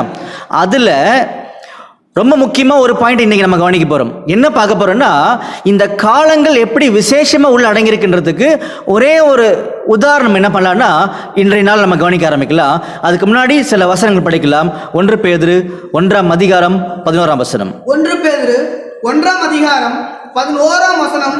தங்களில் உள்ள கிறிஸ்துவின் ஆவியானவர் கிறிஸ்துவுக்கு உண்டாகும் பாடுகளையும் அவைகளுக்கு பின்வரும் மகிமைகளையும் முன்னறிவித்த போது இன்ன காலத்தை குறித்தார் என்பதையும் அந்த காலத்தின் விசேஷம் இன்னது என்பதையும் ஆராய்ந்தார்கள். பார்த்தீங்களா என்ன பண்ணியிருக்காங்கன்னு சொல்லி கவனிக்கும் போது, அந்த காலத்தை குறித்து கருத்தால் என்ன பண்ணியிருக்காங்கன்னா ஆராய்ச்சி பண்ணியிருக்காங்கன்றத நமக்கு புரிய வைக்கிறார். அப்போ காலத்தினுடைய ஒரு முக்கியத்துவத்தை இங்கே நம்ம புரிய வைக்கிறாங்க. இந்த இடத்துல இன்னொரு வசனம் படிக்கலாம். எபேசியர் 1ஆம் அதிகாரம் 9ஆம் வசனம் படிக்கலாம். எபேசியர் 1ஆம் அதிகாரம் 9ஆம் வசனம். காலங்கள் நிறைவேறும் போது விளங்கும் நியமத்தின்படி பரலோகத்தில் இருக்கிறவைகளும் பூலோகத்தில் இருக்கிறவைகளும் ஆகிய சகலமும் கிறிஸ்துவுக்குள்ளே கூட்டப்பட வேண்டும் என்று. பார்த்தீங்களா, காலங்கள் நிறைவேறும் போதுன்னு சொல்லி காமிச்சிருக்கார். இந்த வசனம் உங்களுக்கு புரிஞ்சிருக்கும், நீங்கள் படிச்சிருப்பீங்க, கேட்டிருப்பீங்க. இப்போ அடுத்த ஒரு வசனம் படிக்கலாம் பாருங்க. நம்முடைய ஆண்டவராக இயேசு கிறிஸ்து இந்த பூமியில் பிறக்கின்ற காரியங்களை அந்த டைமில் தான் நிறைவேற்றணுன்றது நம்முடைய தேவனுடைய ஒரு திட்டமாக இருக்கின்றதுக்கு இந்த வசனம் சாட்சி. படிக்கலாம். கலாத்தியர் 4ஆம் அதிகாரம் 5ஆம் வசனம். கலாத்தியர் 4ஆம் அதிகாரம் 5ஆம் வசனம். காலம் நிறைவேறின போது ஸ்திரீனிடத்தில் பிறந்தவரும் நியாய பிரமாணத்திற்கு கீழானவருமாகிய தம்முடைய குமாரனை தேவன் அனுப்பினார். பார்த்தீங்களா? அப்ப காலம் நிறைவேறின போதுதான் தம்முடைய குமாரனை அனுப்பினான்றதை இங்க சொல்லப்படும் சொல்லி கவனிக்கிறோம். சரிங்களா? அடுத்து 2 வசனங்கள் மட்டும் பார்த்து முடிக்கலாம். ஏன்னா நிறைய வசனங்கள் இருக்குது காலத்தை குறித்தான வசனங்கள். என்ன முக்கியத்துவம் தான் நமக்கு முக்கியம் இப்போ. சரிங்களா? அடுத்த வசனம் படிக்கலாம். லூக்கா 19ஆம் அதிகாரம் 43ஆம் வசனம். லூக்கா 19ஆம் அதிகாரம் 43ஆம் வசனம். உன்னை சந்திக்கும் காலத்தை நீ அறியாமற் போனபடியா. பாத்தீங்களா அன்புக்குரிய சகோதர சகோதரிகளே, நம்முடைய ஆண்டவர் சொல்றார் இஸ்ரேல் ஜனங்களை பார்த்து, உன்னை சந்திக்கும் காலத்தை நீ அறியாதபடியினால் அப்படின்னு சொல்றாரு. அப்ப என்ன சொல்ல விரும்புறாருன்னா, நான் வந்து உன்னை சந்திக்கக்கூடிய காலத்தை நீ தெரிஞ்சு வச்சிருக்கணும், என் வேதத்தில் நான் சொல்லியிருக்கேன் அப்படின்னு சொல்றாரு. அதனால இப்ப நம்ம என்ன பண்ணணும்னா பாருங்க, சங்கீதம் 90ஆம் சங்கீதம் 12ஆம் வசனம். சங்கீதம் 90ஆம் சங்கீதம் 12ஆம் வசனம். நாங்கள் ஞான இருதயம் உள்ளவர்கள் ஆகும்படி எங்கள் நாட்களை என்னும் அறிவை எங்களுக்கு போதிக்க அருளும். பாத்தீங்களா, நாங்கள் ஞான இருதயம் உள்ளவர்களாகும்படி எங்களுடைய நாட்களை அறியக்கூடிய அந்த ஞானத்தை எங்களுக்கு கொடுங்க ஆண்டவரே அப்படின்னு சொல்லி அங்கே சொல்லப்பட்டிருக்கு. அப்போ அன்புக்குரிய சகோதர சகோதரிகளே, அப்போ இந்த பாடத்தினுடைய நோக்கம் என்னன்றது உங்களுக்கு தெரிஞ்சிருக்கும் இல்லையா? நிறைவேறும் நீதி. அப்போ அன்புக்குரிய சகோதர சகோதரிகளே, இந்த காலத்தினுடைய காலங்களை குறித்து படிக்க வேண்டிய முக்கியத்துவம் என்னன்றதை உங்கள் முன்னாடி இப்போ நாங்கள் ப்ரெசென்ட் பண்ணியிருக்கோம். அதனால் இன்னைக்கு நாம் இருக்கிறது மிகவும் கடைசி காலத்தினுடைய கடைசி பகுதியில் இருக்கிறோம். இந்த காலத்திலையும் என்னென்ன நிறைவேற போகுதுன்றதையும் நம்முடைய வேதத்துக்குள்ள அந்த வருடங்களோடு என்ன பண்ணியிருக்காருன்னா நம்முடைய ஆண்டவர் வந்து ரெக்கார்ட் பண்ணியிருக்காருன்றதை நீங்கள் புரிந்து கொள்ளுங்கள். அநேகருக்கு அநேக கேள்விகள் வரலாம். எங்கே ரெக்கார்ட் பண்ணியிருக்காரு, வருடங்களை காமிக்க முடியுமா நீங்கள் கேட்டிங்கன்னா, கட்டாயமாக நம்முடைய ஆண்டவர் அவருடைய திட்டத்தில் வச்சிருக்கக்கூடிய ஒவ்வொரு காலத்தையும் காண்பிக்கிறதுக்கான சூழ்நிலைகள் உருவாகி இருக்குது. கட்டாயமாக அவனுக்கு சித்தமானால் அதை நாங்கள் தொடர்ந்து இந்த பாடல் எடுக்கும்போது உங்களுக்கு காமிக்க நாங்கள் கடமைப்பட்டிருக்கிறோம். இன்றைக்கு என்ன பார்க்கலாம்னு சொல்லி பார்த்தீங்கன்னா, வசனத்துக்குள்ள சத்தியம் மறைஞ்சிருக்குது, அது கரெக்ட். இன்னைக்கு பார்க்கக்கூடிய விசேஷம் என்னன்னு சொல்லி கவனிச்சிங்கன்னா, அந்த சத்தியம் சொல்லக்கூடிய கான்செப்டுக்குள்ள நாம் பார்த்துட்டு இருக்கக்கூடிய காலங்கள் எப்படி மறைஞ்சிருக்குது அப்படின்னு சொல்லக்கூடிய ஒரு உதாரணம் இன்னைக்கு நாம் பார்க்க போகிறோம். நல்லா கவனிச்சுக்கோங்க. இந்த ஒரு உதாரணம் அநேகருக்கு வந்து ஒரு மிகப்பெரிய வாய்ப்பாக அமையும். எப்படி அமையும் சொல்லி பார்த்தீங்கன்னா, நம்முடைய ஆண்டவர் கொடுத்த வசனத்துக்குள்ள அவர் சொன்ன காலங்கள் இப்படி தான் மறைத்து வைக்கப்பட்டிருக்கிறது அப்படின்னு நீங்க வசனத்தை மட்டும் நம்பி புரிந்து கொண்டீர்களானால், நம்முடைய ஆண்டவருடைய மிகப்பெரிய கிருபைக்குள்ள இன்னும் அதிகமாக ஒவ்வொருத்தருமே கடந்து போய் எல்லா விதமான கஷ்டங்கள், நஷ்டங்கள், உபத்திரங்கள், பாடுகள் மத்தியிலிருந்து நாம் மற்றும் என்ன பண்ணலாம்னா ஆண்டவரை கனப்படுத்தக்கூடிய ஒரு லைஃப் என்ன பண்ண முடியும்னா பெற்றுக்கொள்ள முடியும்னு சொல்லி நம்ம கவனிக்கிறோம். சரிங்களா? அப்போ நம்ம கவனிக்கலாம். நாம் இதுக்கு வந்து உதாரணமாக எடுத்துக்கொண்ட ஒரு வசனம் சொல்லி பார்த்தீங்கன்னா, தானியேல் 7ஆம் அதிகாரம் 25ஆம் வசனம் படிக்கலாம். தானியேல் 7ஆம் அதிகாரம் 25ஆம் வசனம். உன்னதமானவருக்கு விரோதமான வார்த்தைகளை பேசி உன்னதமானவருடைய பரிசுத்தவான்களை ஒடுக்கி காலங்களையும் பிரமாணங்களையும் மாற்ற நினைப்பான். அவர்கள் ஒரு காலமும் காலங்களும் அரை காலமும் செல்லும் மட்டும் அவன் கையில் ஒப்பு கொடுக்கப்படுவார்கள். அன்புக்குரிய சகோதர சகோதரிகளே, இது வந்து தானியேல் தீர்க்கதரிசி மூலமாக வெளிப்படுத்தப்பட்ட விசேஷமான ஒரு தீர்க்க தரிசனம். இந்த தீர்க்க தரிசனத்தை குறித்து ஆராயறதுக்கு நிறைய டைம் நமக்கு தேவைப்படுது. ஆனாலும் இதில் அந்த காலத்தை குறித்த ஒரு பகுதியை மட்டும் என்ன பண்ண போறோம்னா கையில் எடுக்க போகிறோம். அதனால் இதை கேட்டுக்கொண்டிருக்கக்கூடிய பார்த்து கொண்டிருக்கக்கூடிய அநேக ஆண்டவருடைய பிள்ளைகள் என்ன மட்டும் புரிந்து கொள்ளுங்கன்னு சொல்லி பார்த்தீங்கன்னா, எவ்வளோ சீக்கிரத்தில் இதை உங்ககிட்ட கொண்டு சேர்க்க முடியுமோ அது மட்டும்தான் எங்களுடைய வேலை, எங்களுடைய கடமை. வேறு எதுவுமே எங்களுடைய வேலை இல்லை. அதுக்கப்புறமா ஆண்டவர் உங்களை எப்படி வழி நடத்துகிறாரோ அதன் அடிப்படையில் நீங்கள் ஆண்டவர் கூட பேசிக்கொள்ளுங்கன்னு சொல்லி கவனிக்கிறோம் இல்லையா? அதனால் அநேக கேள்விகளுக்கு இப்போ பதில் கிடைக்கிறதுக்கு டைம் இல்லை. இந்த காலத்தை மட்டும் கரெக்டாக என்ன பண்ணலாம்னா உள்ள போய் கண்டுபிடிக்க ட்ரை பண்ணலாம். ஸோ தானியேல் தீர்க்கதரிசி என்ன பண்ணுறான்னு சொல்லி பார்த்தீங்கன்னா, இந்த 7ஆம் அதிகாரம் படிச்சுட்டு வரும்போது ஒரு சின்ன கொம்பு வந்து வெளியில் வரும் அப்படின்னு சொல்கிறார். அந்த சின்ன கொம்பு என்ன பண்ணும் அப்படின்னு சொல்லி கேட்டிங்கன்னா, உன்னதமானவருடைய பரிசுத்தவான்களை ஒடுக்கும் அப்படின்னு சொல்கிறார். எவ்வளோ காலம் ஒடுக்கும் அப்படின்னு சொல்லி கேட்டிங்கன்னா, காலம், காலங்கள், அரை காலம், இவ்வளோ காலம் உன்னதமானவருடைய பரிசுத்தவான்களை இந்த சின்ன கொம்பு ஒடுக்குன்னு சொல்கிறார். அன்புக்குரிய சகோதர சகோதரிகளே, இப்போ நமக்கு என்ன தெரியணும்னா, இந்த காலம், காலங்கள், அரை காலம் எவ்வளவு அப்படின்றது நமக்கு தெரியணும். இது எப்படி கண்டுபிடிக்கிறது அப்படின்றது நமக்கு தெரியணும். சரிங்களா? அப்போ இது வசனம் பார்த்துருக்கோம். அந்த வசனத்துக்குள்ள காலங்களுக்கு குறித்து சொல்லப்பட்டிருக்குது. அந்த காலங்கள் எவ்வளவு காலப்பகுதி அப்படின்றத என்ன பண்ண போறோம்னா, இப்போ வசனத்தை பேஸ் பண்ணி நம்ம என்ன பண்ண போறோம்னா கண்டுபிடிக்க போறோம். அப்போ நம்முடைய ஆண்டவருடைய வார்த்தைகளோட முக்கியத்துவம் என்னன்னு சொல்லி யாராவது ஒருத்தங்க கேட்டீங்கன்னா, சில வசனங்களை மட்டும் என்ன பண்ணிக்கோங்கன்னா குயிக்கா நோட் பண்ணி வச்சுக்கோங்க. யோவான் 12ஆம் அதிகாரம் 48ஆம் வசனம். சரிங்களா? படிங்க, அந்த வசனத்தை படிங்க. யோவான் 12ஆம் அதிகாரம் 48ஆம் வசனம். என்னை தள்ளி என் வார்த்தைகளை ஏற்றுக்கொள்ளாதவனை நியாயம் தீர்க்கிறது ஒன்று இருக்கிறது. நான் சொன்ன வசனமே அவனை கடைசி நாளில் நியாயம் தீர்க்கும். பாத்தீங்களா? வார்த்தையினுடைய ஒரு முக்கியத்துவத்தை இங்க சொல்லி காமிக்கிறார். அதே நேரத்தில் எரேமியா 23ஆம் அதிகாரம் 29ஆம் வசனம் படிக்கலாம். எரேமியா 23ஆம் அதிகாரம் 29ஆம் வசனம். என் வார்த்தை அக்கினியை போலும் கண்மலையை நொறுக்கும் சம்மட்டியை போலும் இருக்கிறது அல்லவோ என்று கர்த்தர் சொல்கிறார். பாத்தீங்களா? அன்புக்குரிய சகோதர சகோதரிகளே, இதை கேட்டுக்கொண்டிருக்கூடிய அனைவருக்கும் நல்லா தெரியும் ஆண்டவருடைய மகத்துவமான வார்த்தைகளுடைய முக்கியத்துவம் என்ன நல்லாவே தெரியும் இல்லையா?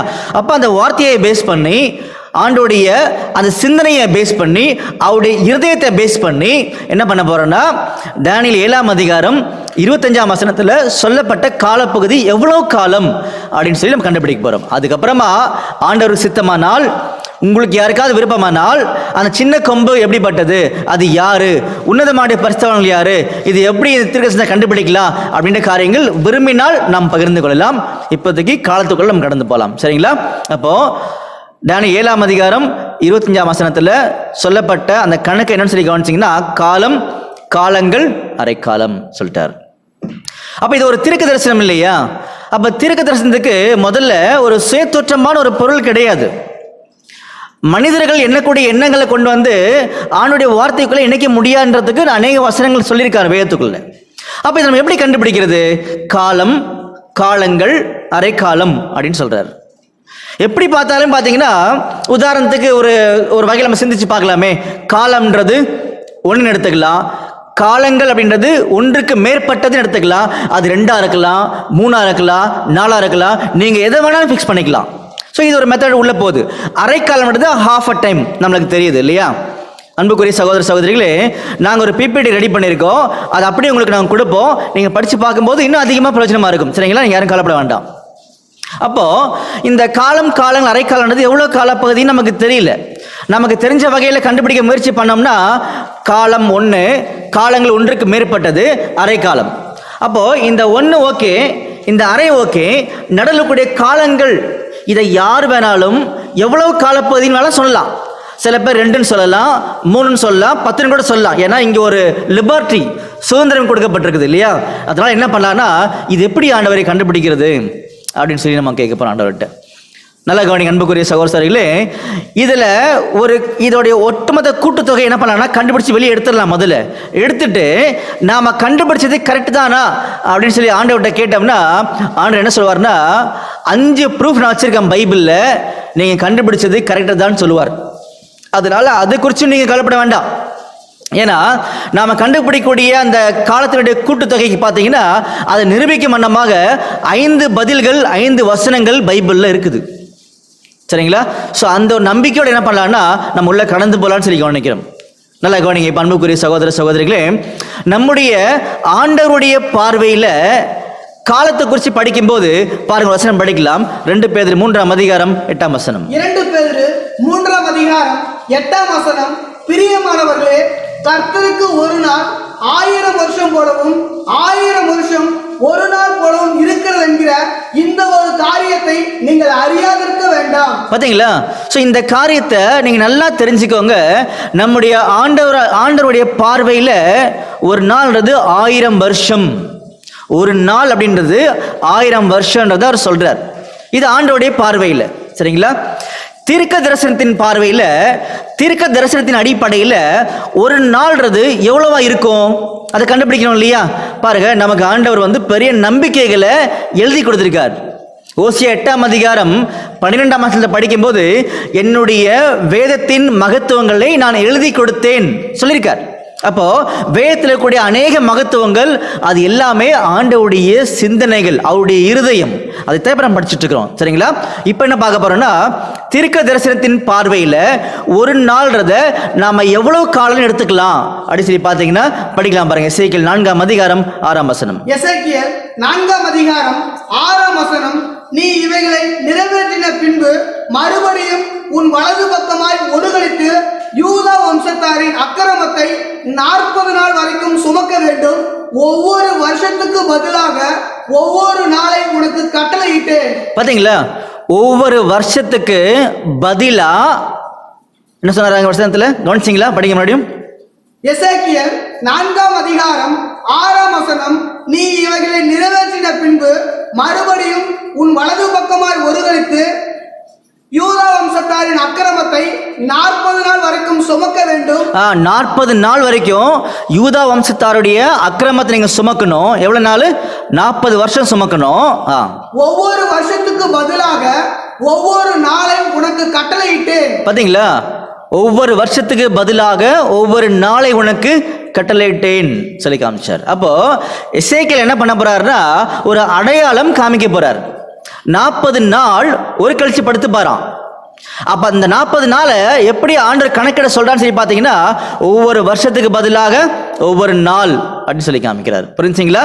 அப்போ ஒரு வருஷம் எடுத்துக்கிட்டீங்கன்னா 1 இயர் ஈக்குவல் டு 1 டே அப்படின்னு சொல்றாரு. இது ஒரு பாகம். சரிங்களா?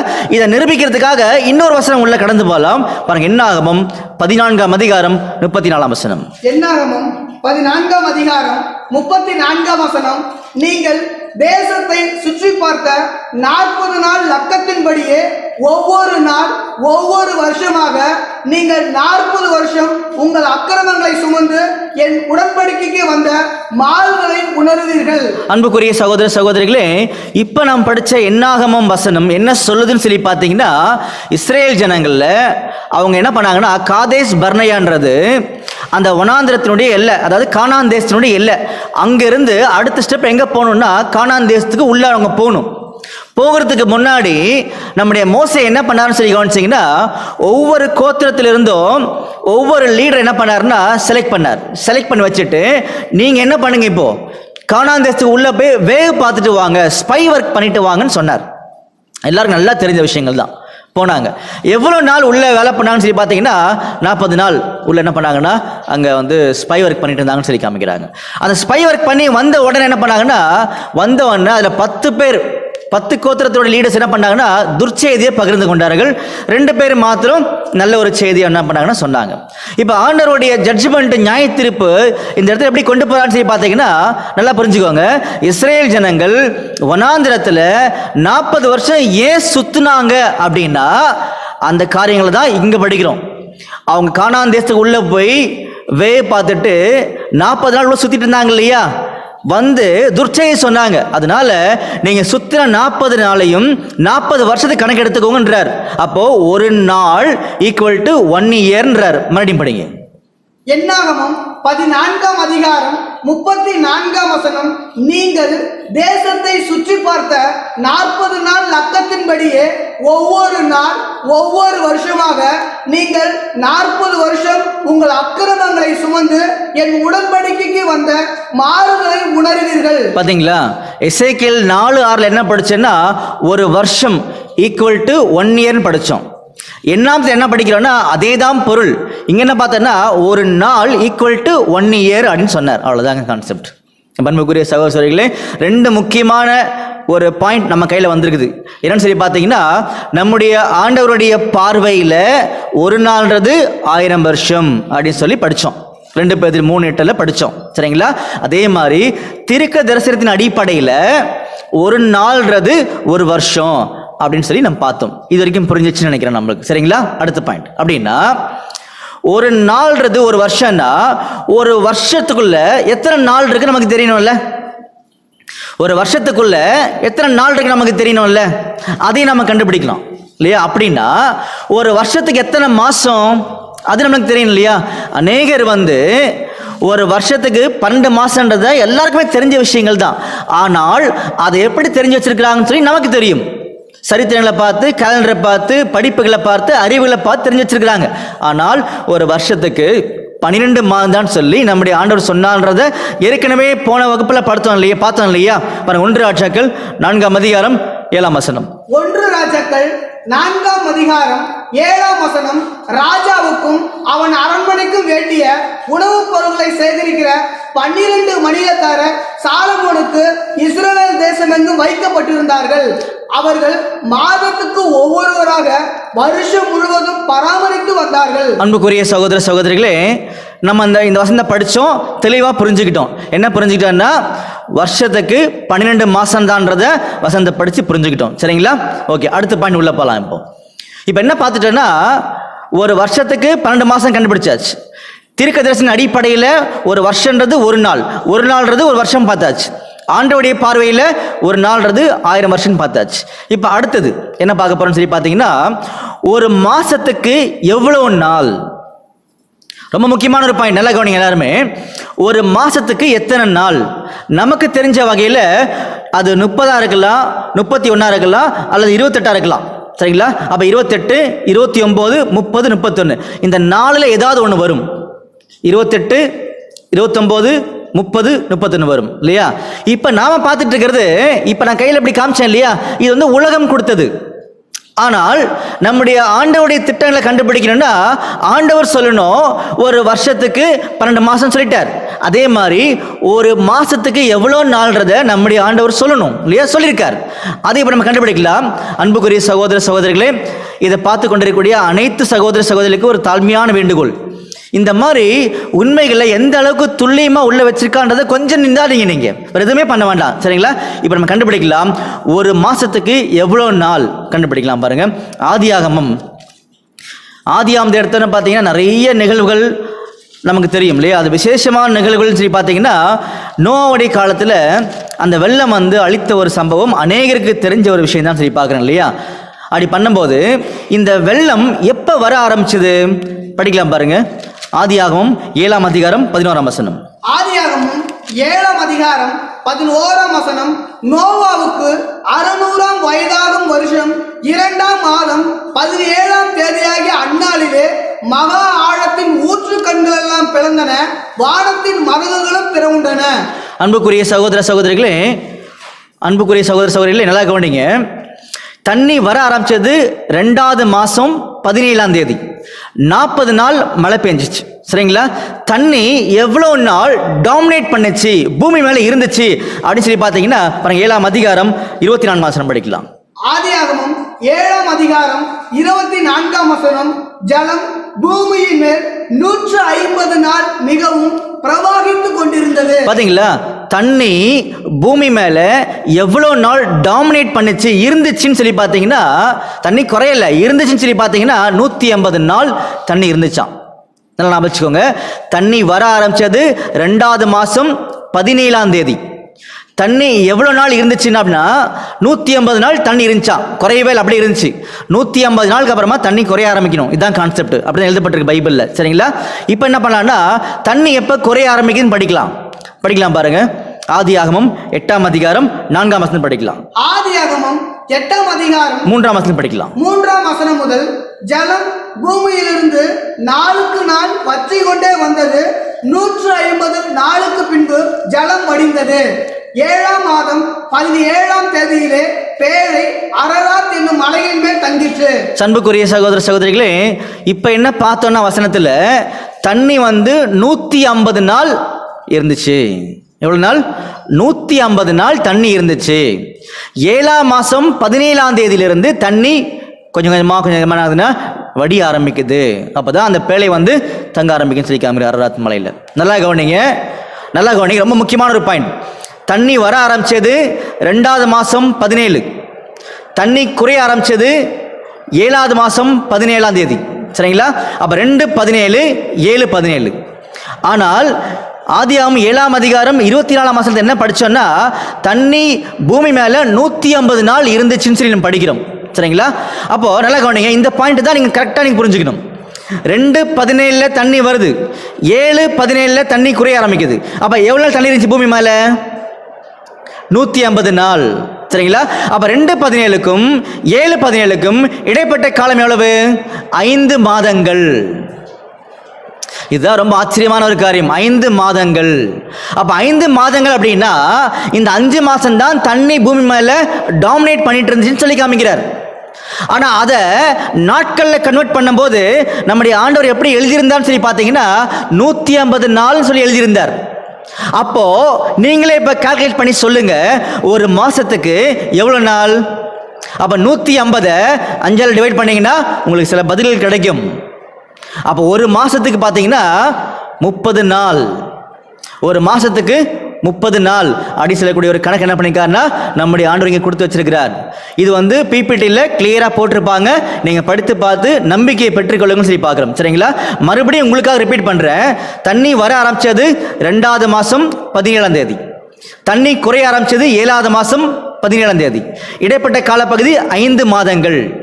இந்த 7:17 2:17 மைனஸ் பண்ணிட்டீங்கன்னா 5 கிடைக்கும் இல்லையா? புரிஞ்சுங்க இல்லையா? இதைத்தான் நாள் கணக்கில் சொல்லும் போது 150 நாள் சொன்னார். உங்களுக்கு புரிஞ்சிருக்கும் இல்லையா? அப்ப என்ன புரிஞ்சுக்கிட்டா, ஆண்டவருடைய தீர்க்க தரிசனத்தில் அவர் சொன்ன காலங்களை கணக்கிடுவதற்கு ஒரு மாசத்துக்கு 30 நாள் கண்டுபிடிச்சாச்சு. புரிஞ்சுங்களா? ஒரு மாசத்துக்கு 30 நாள் அப்படின்னா ஒரு வருஷத்துக்கு எத்தனை மாசம்? 12 மாசம். ஒரு வருஷத்துக்கு 12 மாசம் சொல்லி நம்ம கண்டுபிடிச்சோம் இல்லையா? அப்போ 12 × 30, 12 30ஆல பெருக்கணும்னா ஒரு வருஷத்தினுடைய நாட்கள் நம்ம கையில் கிடைச்சிடும். புரிஞ்சுங்களா? நல்ல கவனி அன்புக்குரிய சகோதர சகோதரிகளே, ஒரு வருஷத்துக்கு 12 மாசம், ஒரு மாசத்துக்கு 30 நாள். அப்படின்னா ஒரு வருஷத்துக்கு எவ்வளோ நாள் அப்படின்னு கண்டுபிடிக்கணும்னா 12 × 30 மல்டிப்ளை பண்ணீங்கன்னா 360 கிடைச்சிடும். அப்படின்னா ஒரு வருஷத்துக்கு 360 நாள்னு சொல்லி நம்ம கண்டுபிடிச்சாச்சு. சரிங்களா? இதெல்லாம் தெளிவாயிடுச்சு. இப்போ நமக்கு இப்போ என்ன பண்ண போறோம்னா, தானியேல் தீர்க்கதரிசன புஸ்தகத்தில் சொல்லப்பட்ட அந்த காலங்கள் எவ்வளவு அப்படின்னு நம்ம கண்டுபிடிக்க போறோம். சரிங்களா? அங்க என்ன சொல்லப்பட்டுச்சு? காலம், காலங்கள், அரைக்காலம். இங்கிலீஷில் படிச்சீங்கன்னா a time, times, half a time அப்படி சொல்லி நம்ம நல்லாவே தெரியும் இல்லையா? இதில் வந்து அநேகர் அநேக விளக்கங்களை சொல்லியிருக்கிறாங்க. அதில் இப்போ நம்ம சம்மந்தப்பட வேண்டாம். நம்முடைய ஆண்டவர் சொன்ன உண்மையான விளக்கம் என்ன, உண்மையான பதில் என்ன, உண்மையான கணக்கு என்ன, அதை மட்டும் பார்த்துட்டு இப்போ நம்ம முடிக்கலாம். சரிங்களா? அப்போ ஏ டைம்ன்றது பார்த்தீங்கன்னா நான் 1 எடுத்துக்கிறேன். 1 ஏ டைம்ஸ் அப்படின்னா நான் 2 எடுத்துக்கிறேன். ஹாஃப் அ டைம்னா ஹாஃப்னு எடுத்துக்கிறேன். டோட்டலாக கூட்டி பாருங்க எவ்வளோ வருது? 1, அப்புறம் இங்கே 2 இருக்குது, அப்புறம் அரை இருக்குது. டோட்டலாக 3, 3.5 அப்படின்னு சொல்லி வருது இங்கே. சரிங்களா? அப்போ என்ன புரிஞ்சுக்கிறேன்னு சொல்லி பார்த்தீங்கன்னா, இந்த 3ன்னு சொல்லக்கூடிய ஒரு காலப்பகுதியில் உன்னதமானுடைய பரிசுத்தவான்கள் ஒடுக்கப்படுவாங்கன்றதை இப்போ நான் புரிஞ்சுக்கிட்டேன். ஆனால் இது எவ்வளோ காலம் கண்டுபிடிக்கிறேன்னா, இது ஒரு தீர்க்க தரிசனம். அப்ப தீர்க்க தரிசனத்தில் அதன் அடிப்படையில், தீர்க்க தரிசனத்தின் அடிப்படையில் ஒரு நாள்ன்றது ஒரு வருஷம் சொல்லி எசேக்கியேல் 4:6 படித்தோம். அதே மாதிரி என்னாகமம் 14:34 படித்தோம் இல்லையா? அதன் அடிப்படையில் கவனிக்கும் போது இங்கே ஒரு நாள்ன்றது ஒரு வருஷமாக எடுத்துக்கொள்ள வேண்டும். இங்கே 2ன்றதை 2 வருஷமாக எடுத்துக்கொள்ள வேண்டும். அரைன்றதை அரை வருஷமாக எடுத்துக்கொள்ள வேண்டும் அப்படின்னு சொல்லி நம்ம கவனிக்கிறோம். அன்புக்குரிய சகோதரர்களே, இப்போ நீங்கள் எல்லாம் என்ன பண்ணுங்கன்னா, ஒரு பேனாவோ ஒரு பென்சிலோ எடுத்துக்கோங்க. எடுத்துட்டு 1 = போட்டுக்கோங்க. 1 = 360. ஏன்னா ஒரு வருஷத்துக்கு 360 நாள். அப்புறமா 2 = 720 போட்டுக்கோங்க. ஏன்னா 2 வருஷத்துக்கு 720 நாள். அரண் போட்டுட்டு 180 போட்டுக்கோங்க. ஏன்னா அரை வருஷத்துக்கு 180 நாள். டோட்டலாக கூட்டி பாருங்க எவ்வளோ வரும்னு சொல்லி பார்த்தீங்கன்னா 1260 வரும் டோட்டல். புரிஞ்சுங்களா? 1260 வரும். சில பேருக்கு சந்தேகம் இருக்கலாம், இந்த டைம்ஸ் வந்துச்சு இல்லையா, 2வது டைம் இடத்துல காலங்கள் வந்துச்சு இல்லையா, நான் அதை 2 எடுத்துருக்கிறேன். இதை பார்க்கக்கூடிய அநேக தேவனுடைய பிள்ளைகள் என்ன பண்ணிக்கலாம்னா 3 எடுக்கலாம், 4 எடுக்கலாம். இப்போதைக்கு 2 மட்டும் எடுத்துக்கோங்க. நம்ம போட்ட கணக்கு கரெக்டாக வருதான்னு செக் பண்ணிக்கலாம் ஆண்டவர்கிட்ட. சரிங்களா? அப்போ 1 = எவ்வளோ போட்டீங்க? 360 போட்டீங்க. ஏன்னா அது ஒரு வருஷம். 2 வருஷம் போட்டோம்னா 720 நாள் போடணும். அப்புறமா அரை போட்டிங்கன்னா 180 போடணும். இப்போ நம்ம கூட்டி பார்க்கணும். எவ்வளோ கூட்டணும்? 360, 720, 180 கூட்டிங்கன்னா 1260 வந்தாச்சு. அப்போது 1260 நாள் அப்படின்னு எடுத்துக்கிட்டோம்னா ஒவ்வொரு நாளும் ஒவ்வொரு வருஷம் சொல்லிக்கார்ல ஆண்டவர். அப்போ 1260 வருஷம். எல்லாம் கவனிங்க. இந்த சின்ன கொம்பு என்ன பண்ணுன்னா உன்னதமானுடைய பரிசுத்தவான்களை 1260 வருஷம் ஒடுக்கும் அப்படின்றதுதான் ஆண்டவர் சொன்ன பிரம்மாண்டமான உண்மைகள். புரிஞ்சுங்களா? நிறைய பேக்ரவுண்ட் உண்மைகள், சத்தியங்கள், விளக்கங்கள், சப்போர்ட்டிவ் வசனங்கள் நிறைய இருக்குது. இப்போதைக்கு இதை மட்டும்தான் இந்த ½ அன் ஹவர் எங்களால் ஃபோக்கஸ் பண்ண முடியும். சரிங்களா? இதை நிரூபிக்கிறதுக்கு ஆண்டவர்கிட்ட உதவி கேட்கும் போது ஆண்டவர் தான் இவ்வளோ நேரம் வசனத்தை கொடுத்தார். ஆனால் டைரெக்டாக 1260 வருஷம் தான் கரெக்டா அப்படின்னு கேட்டிங்கன்னா சில வசனங்கள் என்ன பண்ணியிருக்காருன்னா சில வசனங்களை நம்ம கண்ணுக்கு முன்னாடி கொண்டு வராரு. படிக்கலாம் பாருங்க. வெளிப்படுத்தின விசேஷம் 11ஆம் அதிகாரம் 2-3 வசனங்கள் படிங்க. வெளிப்படுத்தின விசேஷம் 11ஆம் அதிகாரம் 2ஆம் வசனம் முதல், ஆலயத்துக்கு புறம்பே இருக்கிற பிரகாரம் புறஜாதியருக்கு கொடுக்கப்பட்டபடியால் அதை அளவாமல் புறம்பாக்கி போடு, பரிசுத்த நகரத்தை அவர்கள் 42 மாதமளவு மிதிப்பார்கள். என்ன பண்ணுங்கன்னா இதை பார்த்துட்டு கூடிய அநேக ஆண்டவருடைய பிள்ளைகள் இந்த 42 மாசத்தை வருஷமா கன்வெர்ட் பண்ணீங்கன்னா 3ன்றது வந்துடும். சரிங்களா? அடுத்த வசனம் 3ஆம் வசனம், என்னுடைய 2 சாட்சிகளும் ரட்டு வஸ்திரம் உடுத்திக் கொண்டிருக்கிறவர்களாய் 1260 நாளளவும் தீர்க்க தரிசனம் சொல்லும்படி அவர்களுக்கு அதிகாரம் கொடுப்பேன். பாத்தீங்களா? என்னுடைய 2 சாட்சிகளும். யார் இந்த 2 சாட்சிகள்ன்றத நீங்க தெரிஞ்சுக்கணும் ஆசைப்பட்டீங்கன்னா கொஞ்ச நேரம் காத்திருங்கள், நம்ம அடுத்த வகுப்புல கண்டுபிடிக்கலாம். இப்ப என்ன பண்ணலாம்னா என்னோட 2 சாட்சிகளும் 1260 நாளளவும் தீர்க்க தரிசனம் உரைப்பார்கள் சொல்லப்பட்டுச்சா? பார்த்துட்டோமா? அடுத்தது வெளிப்படுத்தின விசேஷம் 12ஆம் அதிகாரம் 14ஆம் வசனம்.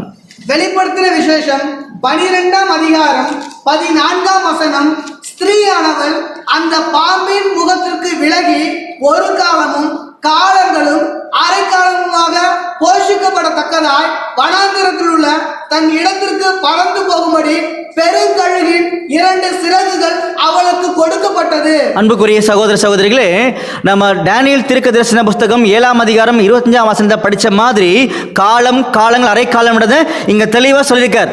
அதனால்தான் சின்ன கொம்பு யாருன்னு தெரிய வரும்போது அநேகருக்கு மிகப்பெரிய ஒரு உண்மை வெளிப்படும். அதை பின்னாடி நம்ம கவனிக்கலாம். இதை நிரூபிக்கிறதுக்காக அடுத்த ஒரு எவிடன்ஸ்க்கு உள்ள போலாம் பாருங்க. வெளிப்படுத்தின விசேஷம் 12ஆம் அதிகாரம் 6ஆம் வசனம். வெளிப்படுத்தின விசேஷம் 12ஆம் அதிகாரம் 6ஆம் வசனம், ஸ்திரீயானவள் வனாந்திரத்திற்கு ஓடி போனார். அங்கே 1260 நாளளவும் அவளை போஷிப்பதற்காக தேவனால் ஆயத்தமாக்கப்பட்ட இடம் அவளுக்கு உண்டாயிருந்தது. பாத்தீங்களா? 1260 இங்க சொல்லி காமிச்சிட்டார். அன்புக்குரிய சகோதர சகோதரிகளே, இன்னும் நிறைய சாட்சிகள் இருக்குது. 1 ராஜாக்கள்ல இருந்து இருக்குது. நம்முடைய ஆண்டவர் இயேசு கிறிஸ்துவும் பேசியிருக்கார், யாக்கோபும் பேசியிருக்கார், 1260 குறித்து பேசியிருக்கார். இதுக்கெல்லாம் இப்ப டைம் இல்லாதனால 4 சாட்சிகளை கண்ணுக்கு முன்னாடி காமிச்சிருக்கோம் 1260 சொல்லி. எல்லாத்துக்கு மேல டேனியல் தீர்க்கதரிசி என்ன பண்ணிட்டார்னா நமக்கு சொல்லிட்டார். உதாரணத்துக்கு பாத்தீங்கன்னா டேனியல்ல 11ஆம் அதிகாரம் 12ஆம் அதிகாரம் 11ஆம் வசனம் படிக்கலாம். தானியேல் 12ஆம் அதிகாரம் 11ஆம் வசனம் 7ஆம் வசனம் படிங்க. 7ஆம் வசனம் படிங்க. தானியேல் 12ஆம் அதிகாரம் 7ஆம் வசனம் முதல், அப்பொழுது சணல் வஸ்திரம் தரித்தவரும் ஆற்றின் தண்ணீர்களின் மேல் நிற்கிறவருமாகிய புருஷன் தம்முடைய வலது கரத்தையும் தம்முடைய இடது கரத்தையும் வானத்துக்கு நேராக ஏறெடுத்து ஒரு காலமும் காலங்களும் அரைக்காலமும் செல்லும் என்றும். பாத்தீங்களா? ஒரு காலங்கள் அரைக்காலம் செல்லும் என்றும் அவரே மறுபடியும் என்ன பண்ணிருக்காருன்னா கோட் பண்ணி காமிச்சிருக்காரு. அப்ப அன்புக்குரிய சகோதர சகோதரிகளே, இப்ப நம்ம என்ன பார்த்தோம்னா டேனியல் தீர்க்க தரிசனம் 7ஆம் அதிகாரம் 25ஆம் வசனத்துல காலங்கள் அரைக்காலம் சொல்லப்பட்டுச்சு. அந்த வசனத்துக்குள்ள மறைந்திருக்கக்கூடிய அந்த காலப்பகுதிகள் எவ்வளோன்றதை நம்ம கண்டுபிடிச்சோம். அது எவ்வளோ கண்டுபிடிச்சிருக்கோம்னா 1260 கண்டுபிடிச்சிருக்கோம். அதுக்கு சில சாட்சிகளை வசனத்தில் என்ன பண்ணிருக்கோம்னா எடுத்து நாம் பார்த்துருக்கோம். இதுக்கு நிறைய மூகாந்திரங்கள் இருக்குது, நிறைய சப்போர்ட்டிவ் வசனங்கள் இருக்குது, நிறைய விளக்கங்கள் இருக்குது. அதனால் அன்புக்குரிய சகோதர சகோதரிகளே, இதெல்லாம் இன்னும் அதிகமாக தெரிந்து கொள்ள வேண்டுமானால் ஒரு சின்ன கேள்வியோடு என்ன பண்ணலாம்னா இதை நம்ம முடிக்கலாம். அப்படின்னா நமக்கு சத்தியம் தெரிய வேண்டும். சத்தியம் தெரிய வேண்டும் என்றால் நம்ம என்ன பண்ணணும்னா நம்முடைய ஆண்டவருடைய வார்த்தைகளை படிக்கணும். அநேகருக்கு இப்போ நான் சொல்லக்கூடிய விஷயங்கள் சில நம்பிக்கைகளை கொடுக்கலாம், அநேகருக்கு சில சந்தேகங்களை கொடுக்கலாம், அநேகருக்கு பார்த்தீங்கன்னா சில ஆச்சரியமான எண்ணங்களை உருவாக்கலாம். நல்லா கவனிச்சுக்கோங்க. அப்ப சத்தியம் தெரிய வேண்டுமென்றால் ஆண்டோடைய வார்த்தையை நம்ம படிக்கணும். ஏன்னா அதுதான் அவருடைய இருதயம். அப்படின்னா நம்முடைய கையில வேதாகமும் அநேகர் வச்சிருக்கிறோம், உலகம் ஃபுல்லா வச்சிருக்கிறாங்க. அப்படி வச்சிருக்கும் போது எல்லாரும் ஒரே மாதிரி வேதாகமும் வச்சிருக்கிறாங்களா? அதுதான் கேள்வி. அப்படின்னா இல்லை இல்லையா? ஏன்னு சொல்லி பார்த்தீங்கன்னா, எப்படின்னு சொல்லி பார்த்தீங்கன்னா, இன்னைக்கு அநேக ஆண்டுடைய பிள்ளைகள் 66 புஸ்தகம் கையில் வச்சிருக்கிறாங்க. இன்னும் சில ஆண்டுடைய பிள்ளைகள் பார்த்தீங்கன்னா 73 புஸ்தகம் வச்சிருக்கிறாங்க. இன்னும் சில ஆண்டுடைய பிள்ளைகள் பார்த்தீங்கன்னா 83 புஸ்தகம் வச்சிருக்கிறாங்க. இன்னும் சில ஆண்டுடைய பிள்ளைகள் பார்த்தீங்கன்னா தனியாக பைபிளில் புதுசாகவே பிரிண்ட் பண்ணியிருக்காங்க. அது யார் யாரெல்லாம் நமக்கு தெரிய வேண்டாம். ஆனால் இந்த மாதிரி 4 வகையான புஸ்தகங்கள் பெரிய அளவில் என்ன பண்ணிக்கணும் பயன்படுத்தப்பட்டிருக்குன்னு சொல்லி கவனிக்கிறோம். சரிங்களா? நல்லா கவனிச்சுக்கோங்க. 66, 73, 83 தனியாக பைபிள் போட்டுக்கிறாங்க. அப்படி பண்ணும்போது இதே மாதிரி இன்னும் சில பேர் சில பிரிண்டிங் என்ன பண்ணிக்கிறாங்க கையில் வச்சிருக்கிறாங்க. இது எல்லாத்துலேயுமே எது கரெக்டு, எதை படிக்கலாம்? 66 கரெக்டா, 73 கரெக்டா, 83 கரெக்டா, இல்லை தனியாக பைபிள் பிரிண்ட் பண்ணாங்களா அது கரெக்டா? நான் என்ன கேட்க வரேன்னா, கையில் எல்லாருமே வேதாகம் வச்சிருக்கிறோம். ஆனால் எல்லாரும் ஒரே கூட்டுத்தொகை உள்ள புஸ்தகம் கையில் வச்சுக்கல. சில பேர் 66 சொல்லக்கூடிய ஒரு கூட்டுத்தொகை அடங்கிய புஸ்தகம் கையில் வச்சிருக்கிறாங்க. சில பேர் 73 புஸ்தகம் சொல்லி கையில் வச்சிருக்கிறாங்க. சில பேர் 83 சொல்லி வச்சிருக்கிறாங்க. சில பேர் தனியாக பைபிள் பிரிண்ட் பண்ணியிருக்காங்க. இதில் எது கரெக்டு? ஏன்னா எல்லாமே ஆண்டோட வார்த்தைன்னு சொல்றது ஆண்டவர் கொடுத்த வேதத்தினுடைய அறிவுக்கு அப்பாற்பட்ட விஷயங்கள். ஆண்டவர் என்ன சொல்லியிருக்காருன்னா, என்னுடைய வார்த்தை அக்னி மாதிரி, கண்மலை நொறுக்கும் சம்மட்டி மாதிரி. என்னை தள்ளி என் வார்த்தைகளை ஏற்றுக்கொள்ளாதவனை நியாயம் திருக்கிறது ஒன்று இருக்கிறதுன்னு சொல்லி காமிச்சிருக்கார். அப்போ அவர் கூறின வார்த்தைகள் அடங்கிய புஸ்தகம் எவ்வளவு? தெரிந்து கொள்ள உங்களுக்கு விருப்பமானால் நீங்கள் தெரிந்து கொள்ளலாம். அன்புக்குரிய சகோதரர்களே, ஒரே ஒரு வார்த்தை மட்டும் நான் சொல்லி முடிக்கிறேன். இதில் எது ரைட்டு, எது கரெக்டு அப்படின்னு சொல்லி நம்முடைய வேதத்துக்குள்ள ஆண்டவர் வசனம் எழுதி கொடுத்திருக்கிறார். நல்லா கவனிங்க. 66, 73, 83 இல்லை தனியாக பைபிள் போட்டாங்களே இது ரைட்டான்னு சொல்லி ஒரு கேள்வி வரும்போது நம்ம எல்லாத்தையும் படிக்கலாம்னு சொல்லும்போது அப்படி படிக்க முடியாது. ஆண்டவர் தெளிவாக எழுதி கொடுத்திருக்காரு. அப்போ எதை படிக்கணும்னா இதுதான் கரெக்டு அப்படின்னு சொல்லி வசனம் எழுதி கொடுத்திருக்காரு. அந்த வசனம் எங்க இருக்குது அப்படின்றத அடுத்த ஒரு காணொளி மூலமாக சந்திப்போம். தேவன் தம் ஆசீர்வதிப்பாராக. ஆமென்.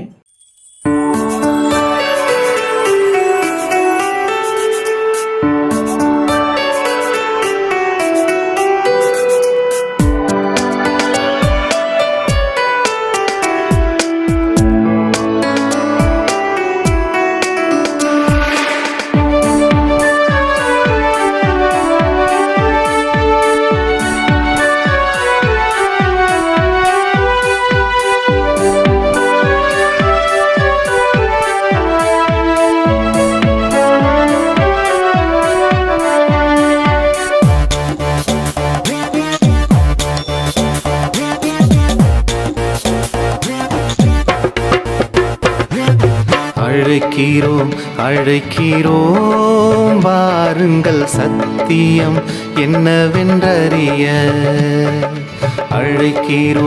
அழைக்கிறோம் வாருங்கள் வேதத்தின் உண்மை அறிய. கிறிஸ்தவ ஜீவிதத்தில் ரகசியமே வேதம். கிறிஸ்தவ ஜீவிதத்தில் ரகசியமே வேதம். அழைக்கிறோம் வாருங்கள் சத்தியம் என்னவென்றறிய. அழைக்கிறோம் வாருங்கள் வேதத்தின் உண்மை அறிய.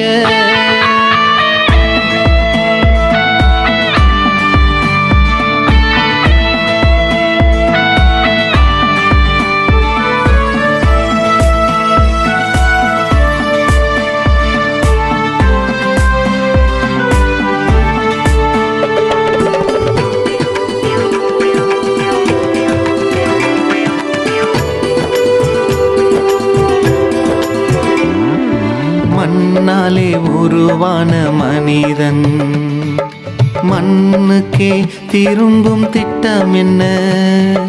மண்ணாலே உருவான மனிதன் மண்ணுக்கே திரும்பும் திட்டம் என்ன?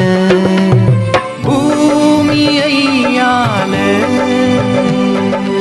ஆசீர்வாதம் பெற்ற மனிதன் பூமியை ஆள ஆசீர்வாதம் மனிதன் மரணத்திற்குள் போகும் திட்டம் என்ன? மரணத்திற்குள் போகும் திட்டம் என்ன?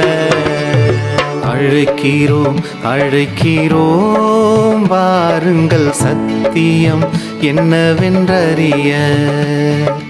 அழைக்கிறோம் அழைக்கிறோம் வாருங்கள் வேதத்தின் உண்மை அறிய.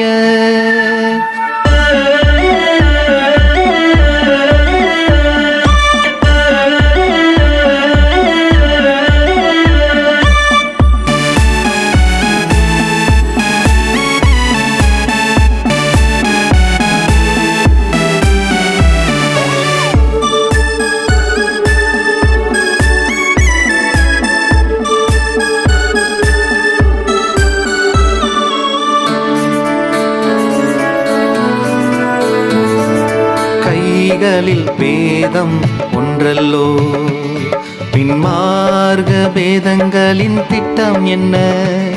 நம் கைகளில் வேதம் ஒன்றல்லோ, பின்மார்க்க வேதங்களின் திட்டம் என்ன?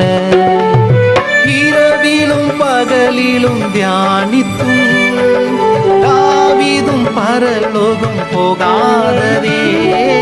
இரவிலும் பகலிலும் தியானித்தும் தாவீதும் பரலோகம் போகாததே. தாவீதும் பரலோகம் போகாததே.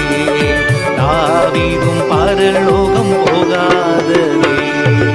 அழைக்கிறோம் அழைக்கிறோம் வாருங்கள் சத்தியம் என்னவென்றறிய. அழைக்கிறோம் அழைக்கிறோம் வாருங்கள் வேதத்தின் உண்மை அறிய.